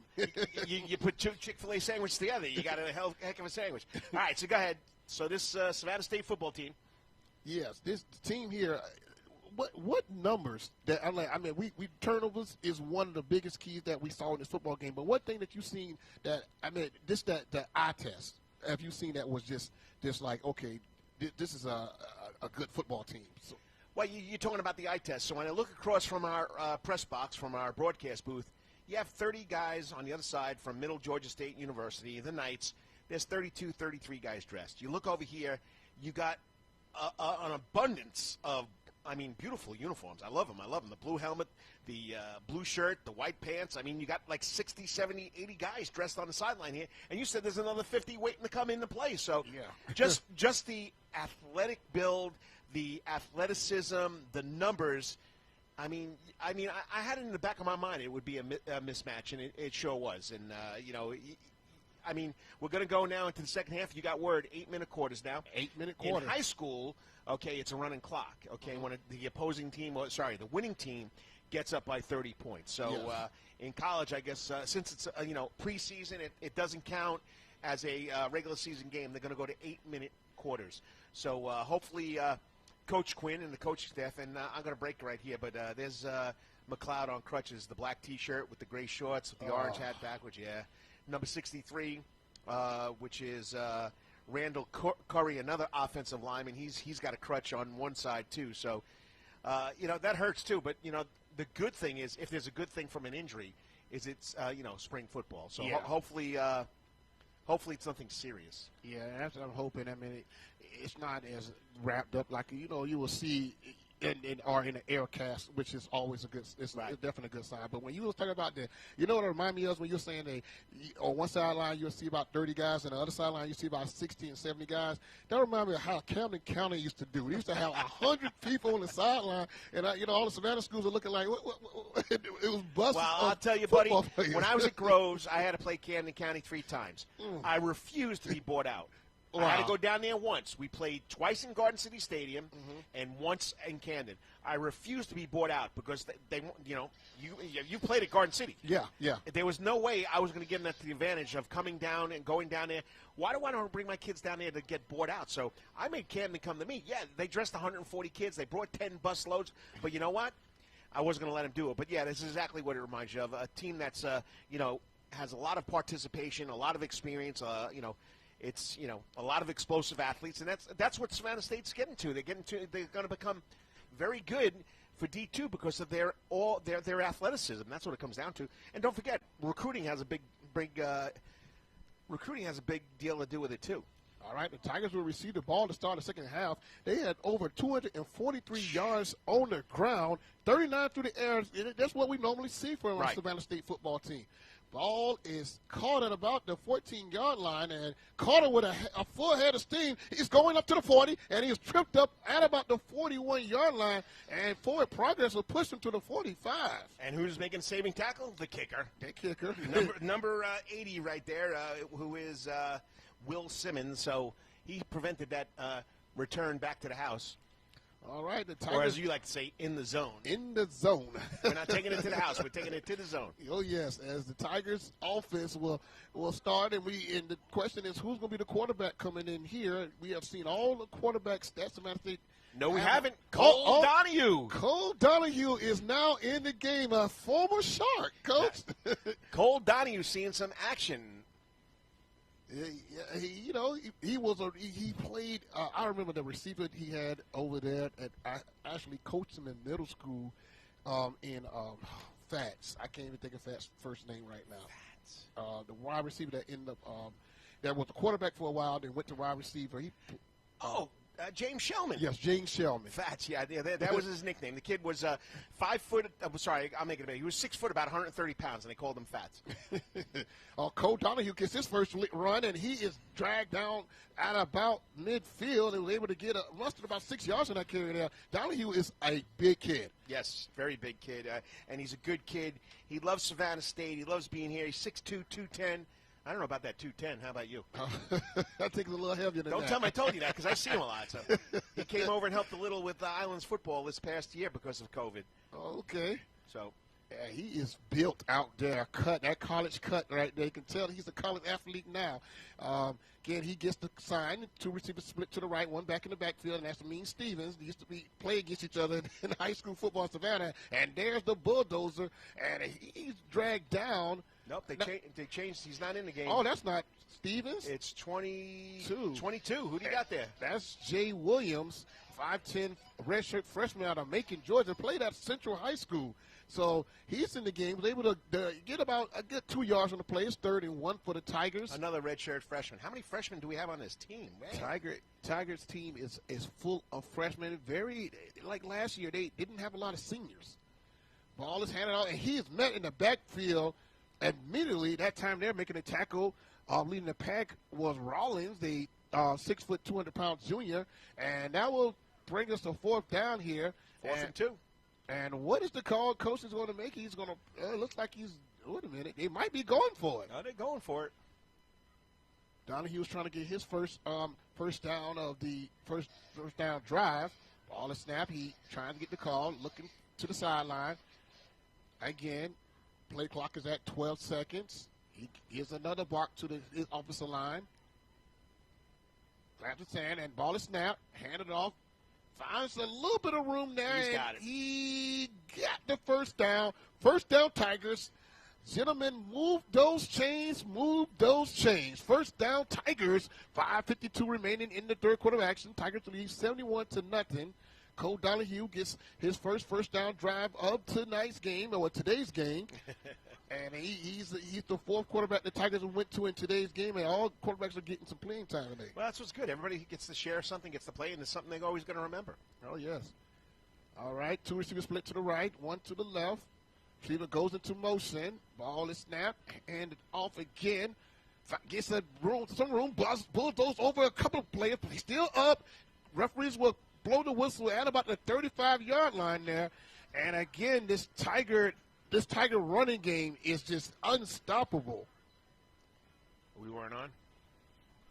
The Tigers second and about 2 for Savannah State University. Tigers lead 71-0. 4 minutes and 58 seconds remaining in the quarter. Cole Donahue is leading the charge for Savannah State University. They're using the clock smartly. They're running it down. They're taking their time, which is the right thing to do when you're up this many points. So Donahue down. Donahue gets the snap, looks to the sideline, sends the receiver in motion. Ball is snapped, hands the ball off, and that looks like J.T. Holloway. He drags about 4 or 5 defenders across the first down marker. Actually, that was Deshaun Mitchell, the 6'3" freshman. And again, this Tiger, the depth that this Savannah State Tiger football team has. And that gives us another first down on this drive. We just had a Middle Georgia College go down. Middle Georgia State College, Middle Georgia State University player go down. One of the Knights is down. He's cramping up. Yeah, it's hot down there. Yeah, it is. The temperature. You would not believe how hot it is on that field. And that turf gives you, I would say, extra 10 degrees. At least an extra 10 degrees. So going back to the stats, we got an injury timeout here, just so the fans know. I mean, 243 yards on the ground for the Tigers, 39 passing, 20 plays, 282 yards. Okay, the turnover ratio. Savannah State, no turnovers. You look at the other side, Middle Georgia State University, the Knights, have 4 interceptions and 2 fumbles lost. So 6 turnovers led to a lot of points. So you would say, I think it led to 35 points. And then, of course, the defense has put some points up there. You got where we got here, we got C. Johnson with a 30-yard interception return. We got Blackmore with a 42-yard interception return. We got a fumble recovered in the end zone. Who did that? The fumble recovered with number 44, and that was Boyce. So there's 3 touchdowns for the defense there. So yeah. So it's a really close game now. All right, we back to the action here as Donahue is under center here for the Tigers with 2 receivers split to the left, 1 to the right, 1 back in the backfield. 1 receiver goes into motion. Ball is snapped, handed off. Donahue pitches the ball over, finds a little bit of room, but shoestring tackled by number 12, Javon George Jr. And on the carry for the Tiger was Anthony Thomas, out of New Hampstead High School. New Hampstead High School. Another freshman. He was freshman, and more freshmen for Savannah State University. Have you looked at their defensive line? Savannah State? Look up number 65 on your chart. No. Middle Georgia. Number 65, Kenneth Wiggins. He's 6'11", 450 pounds. Wow. I don't think he's 6'11", but he's a big boy. Oh, my God. You think he's 6'11"? 6'11". I'm looking at him right now. He's big. He might be there. From where I'm standing there and watching it out on the field, he might be 6'11". I would not want to run into him at all. At all. Well, number 90, who's on the other side of him, Cedric Milling for the Knights, he's 6'4", 290. So I would say that, yes, 6'11", 450, that's a big guy. Yes, and there's a flag on the play. I think it's against the Tigers, and I didn't see what the flag call is, and officials are pushing the Tigers back to about the 42-yard line. No, I don't know what they called either. I was too much amazed at the size of their defensive line. Yes. Usually 6'11" guys trying to play basketball. Sorry, I distracted you.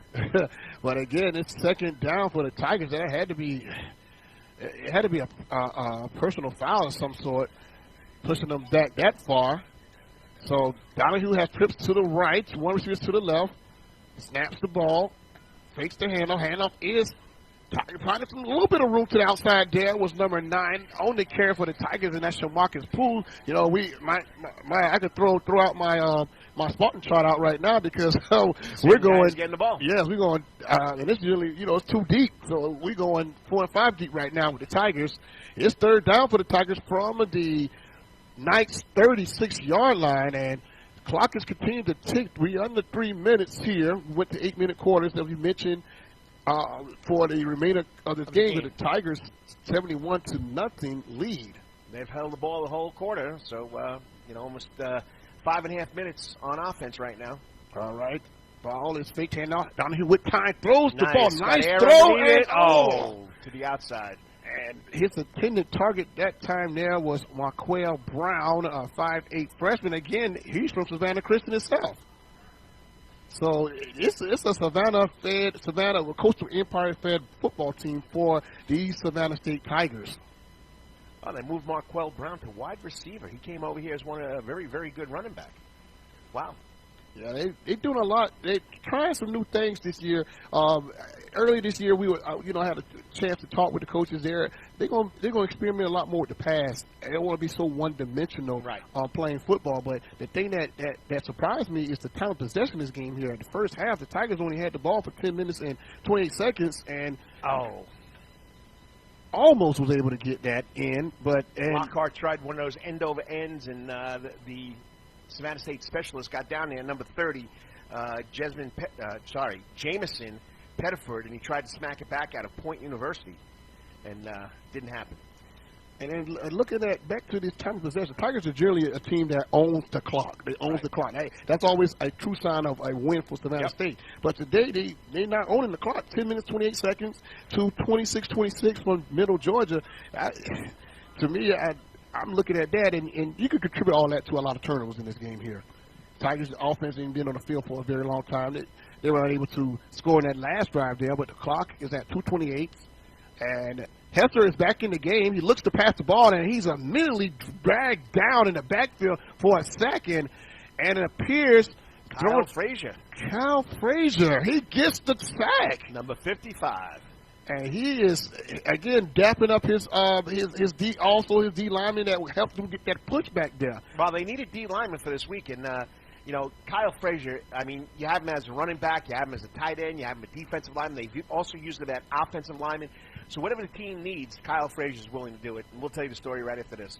And, trying to bust out the backfield, but it didn't get too far there. And, again, this Tiger defensive front, and that's the strength of this team that we've been saying in weeks. They're able to get in the backfield, disrupt whatever's going on back there. And them guys, they're not just bulldozing their way in the backfield. They actually read it. You can see the difference. They're controlling their gap. That's what they're doing, and that's what you do when you play gap control defense, especially in a 43 defense. All right, Coach. Thanks for the heads up. And then Hester has no place to go, and he's sacked again. And let's see who was on that. It was a plethora of Tigers that was back there. I can't even I don't want to give credit to the wrong player, but I would say the D line.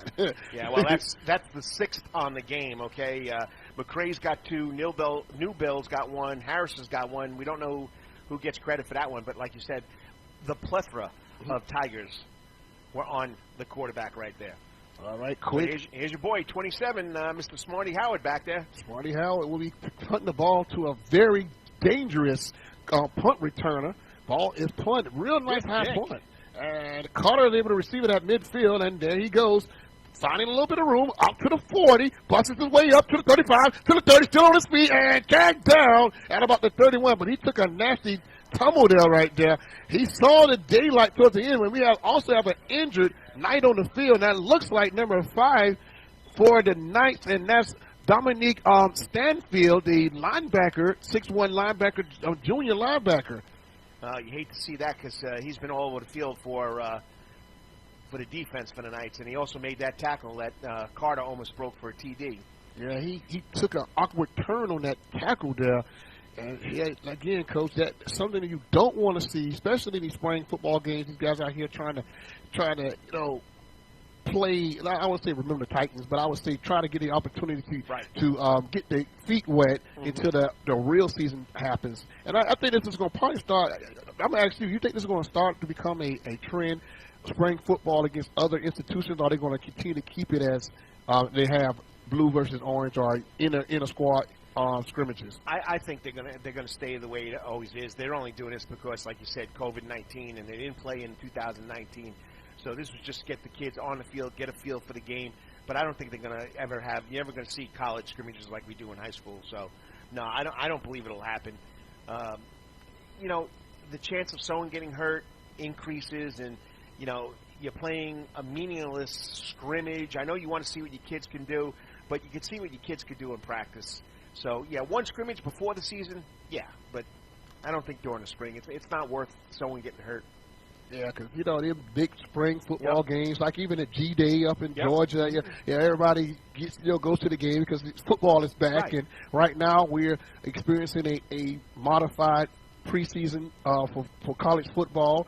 And then when the fall rolls around, we were able to see football again. And I think this year as people take the vaccination and things starting to clear up from the pandemic, we'll probably see a few more people in the stands. I don't think it'll be at full capacity until COVID is pretty much really under control, but it'll be good to, be back in the swing of things.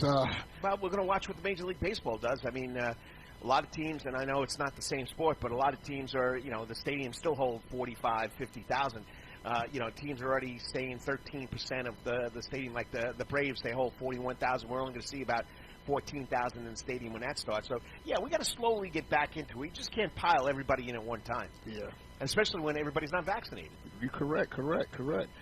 So the Tigers lead with 27 seconds left in the third quarter, 71-0. Neither team has been able to score this half again, and we have another quarterback in the game, and that's number 19, and that's Antonio McKnight. I didn't even know we had him the quarterback. I didn't know either.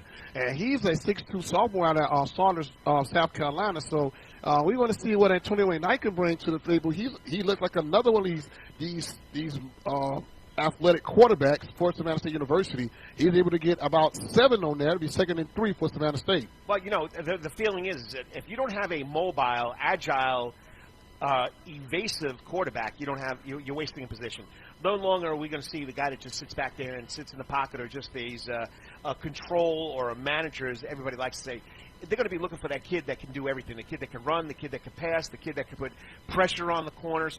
When you run that run-pass option, RPO option offense, you want to put pressure on the corner, and that's what it's all about. You have to account for the quarterback. I can tell you, I coached a long time high school football. We never accounted for the quarterback. Because the quarterback, all he did was hand the ball off and throw the ball. So we never accounted for him. But now you're talking a whole new age of football. I mean, and they're incorporating the option, which was one of the toughest offenses that you could have to coach against. Because very rarely did you see a triple option. But now it's in everybody's package. So now you got to practice about who's got the quarterback, who's got the tailback. Who's got the fullback. So, you know, defense now is turning into what we call, I will call, like we did in the old days, responsibility football. You got to have a responsibility on defense, and you got to hold it. Like I was telling you about gaps. When you play a 40 defense, a 4-3 defense, each position player on the line has a gap, and they call the gaps A, B, C, D between the linemen. So, you know, you're playing gap-controlled defense. Well, with this run-pass option offense, your defense now has to control gaps and account for the quarterback. Yes, that's what makes Gibbons so great.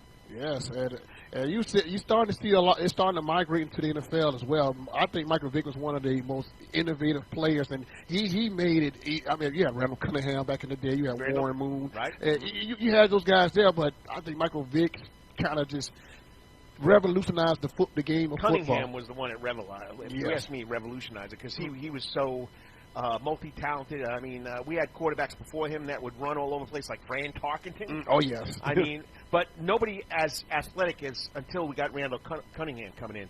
I mean, Fran Tarkenton was very athletic, but he wasn't going to do what Randall Cunningham was going to do. Yeah, I remember I used to play in the video game with Randall Cunningham. I was like, yep. They were able to get him around. So we went to 6 minutes to end this football game here. Tigers on the move, hands the ball off, finds the hole, Poole, still on his feet, to the 10, spins off of one tackle, and he is in the zone. Touchdown, Tigers. You just gotta give the kid a lot of credit. Didn't stop moving those feet, and if you're a running back coach, you teach your players keep the feet moving, because you never know what's going to happen. Yeah, Poole is again Jamarcus Poole, a 5'7", 175-pound freshman out of Sandersville, Georgia. Played high school at Washington County High School, and you know about Washington County High School. One of the best ones around. Yes. So that was a good catch for Savannah State University, able to get someone out of that area there. And the Tigers of Jorge Gonzalez will. No, we got a different kicker. No, that is a different kicker. Lockhart's holding, but we got to get this kid's number. Kick is up, and it's good, and it looks like I can't see who kicked the football. 36, 38. Looks like 36, doesn't it? 34. 34. Yep, he's a specialist. Kamari Underwood. Yes. And he's at a McDonough High School, and he played at, McDonough, Georgia. He played at Dutchtown. Dutchtown's a powerful basketball team.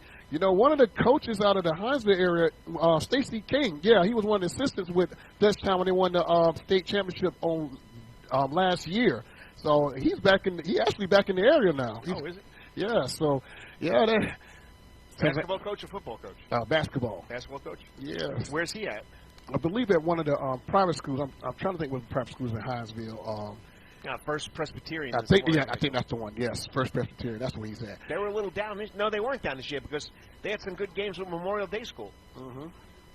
So the Tigers with a 78-0 lead with 5:48 remaining in this contest. We playing shortened quarters in the second half. First we played 8, and now we're playing 6. Kick is up high, going towards the sideline, able to swing right there at about the 18-yard line there. No room there, the specialist.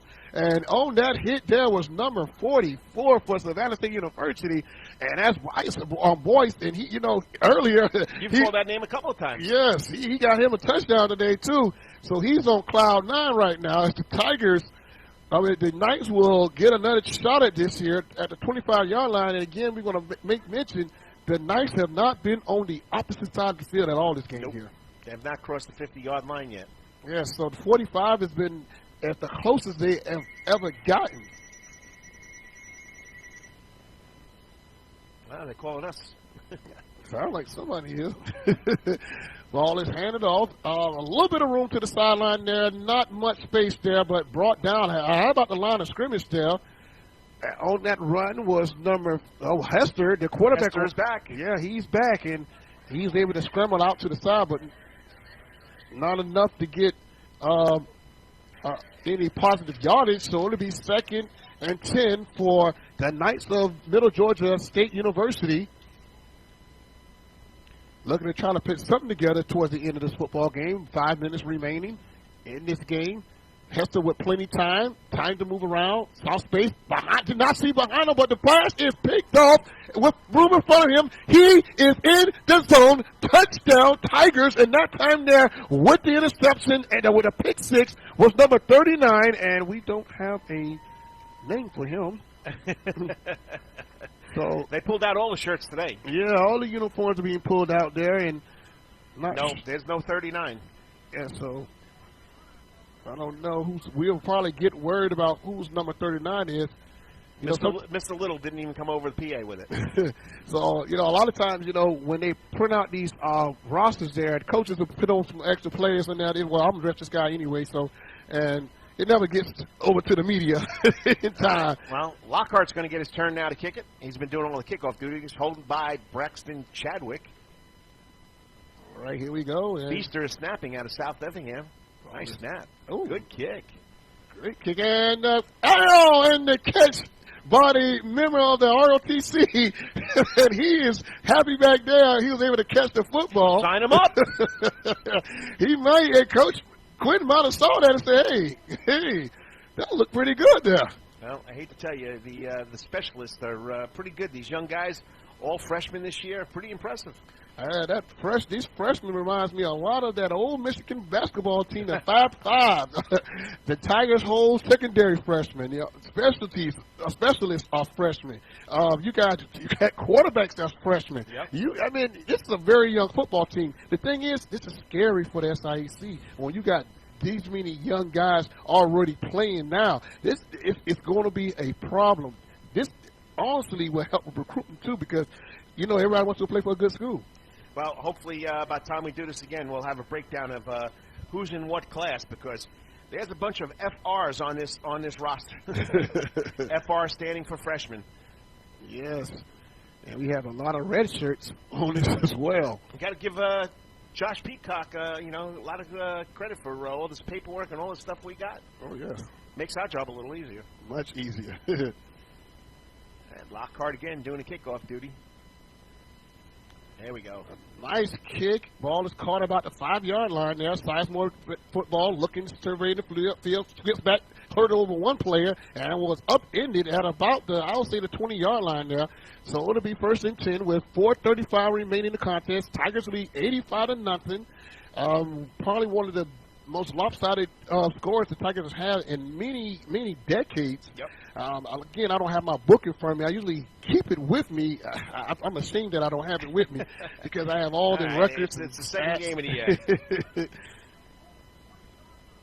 So the Tigers' defense has been stout, and the scoring battle between the defense and offense and the special teams also got involved into this is phenomenal. So 1st and 10 for the Knights.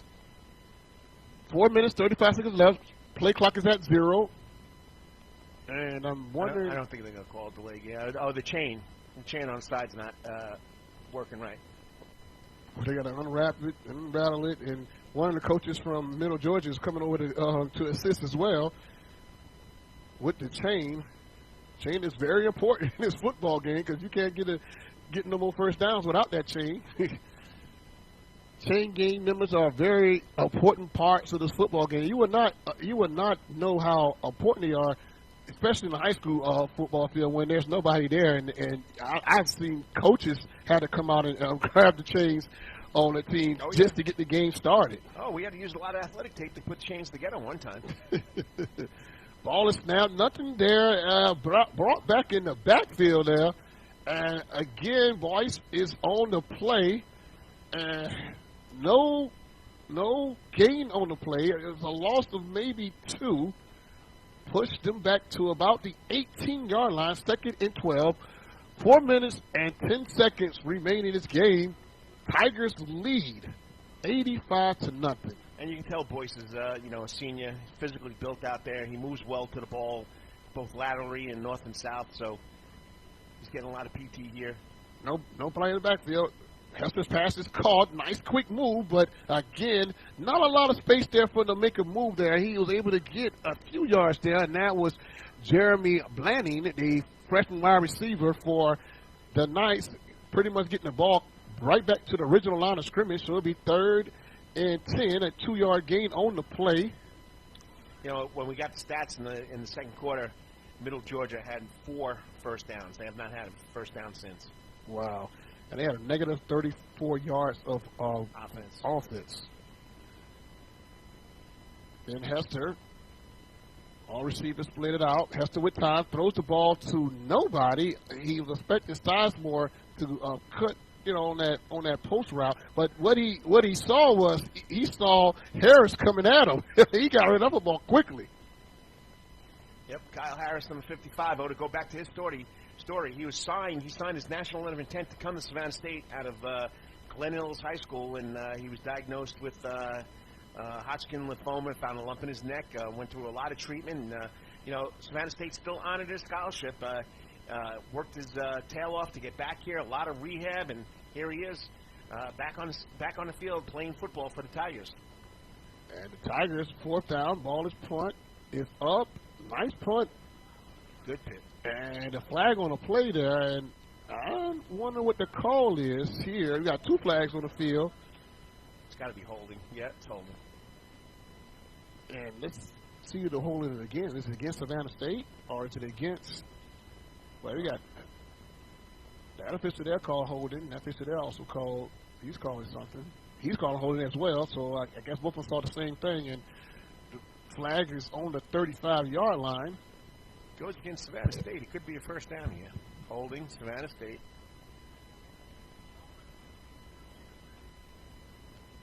So that will put the offense back on the field for the Knights. And again, the Knights, with 3 minutes and 3 seconds remaining in the contest, looking to try to put a drive together here.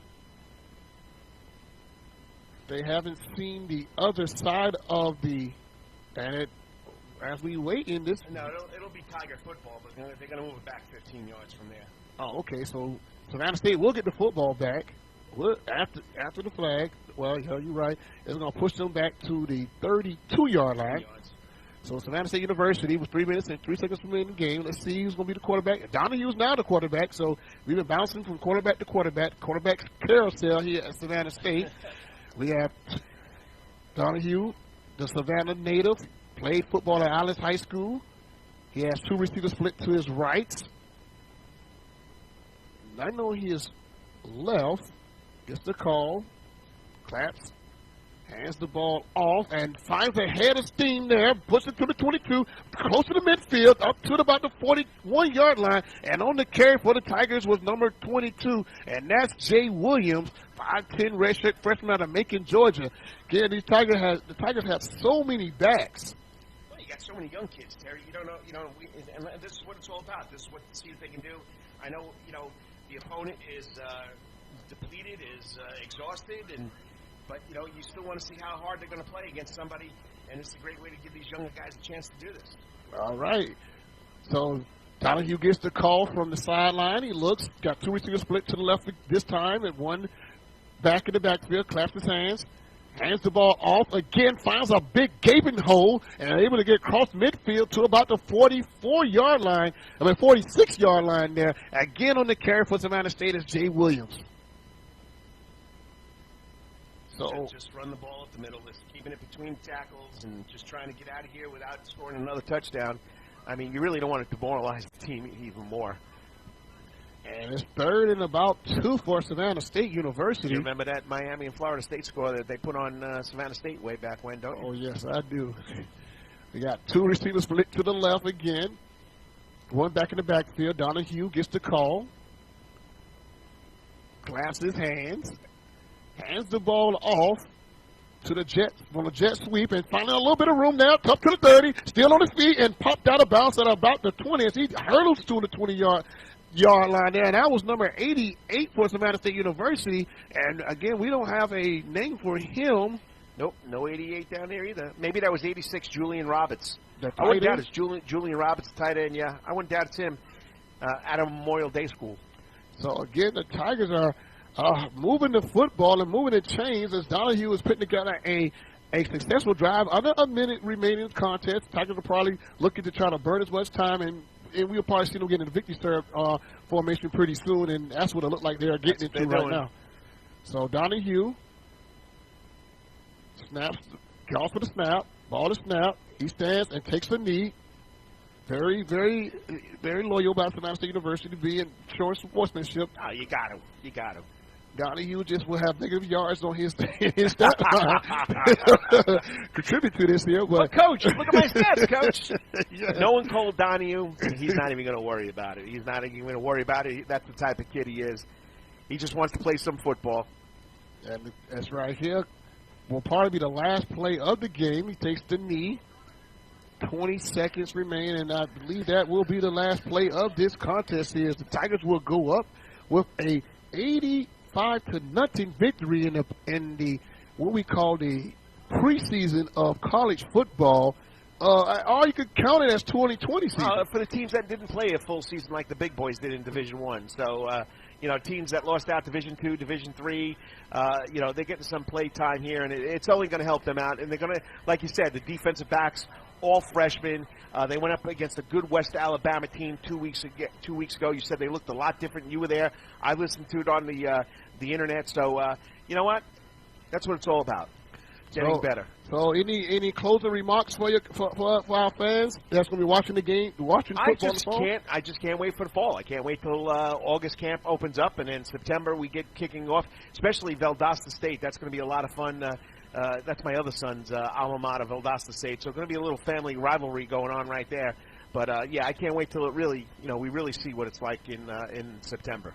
All right. So for the coach, Carl DeMasi, I'm Terry Hines saying so long. And the coach, Terry Hines. Don't let him kid you. He's in the coaching ranks now. So long from Ted Wright Stadium, where your final score is 85-0 in favor of the Tigers Savannah State. All games aired on the Tiger Sports Network are being streamed live and archived on the Savannah State University Athletic website. This has been a presentation of Savannah State University Athletics. And remember, you're in the zone. You're in the zone. Looking to advance your career? The graduate degree programs at Savannah State University can help you stay competitive. Whether it's a springboard to the future or a catalyst for advancement, your future begins at Savannah State University. Apply today. Where will you be in 5 years? By 2025, 2/3 of all jobs in the U.S. will require education beyond high school. A degree from Savannah State University will provide a springboard to your future. Apply today and get the education you need to compete.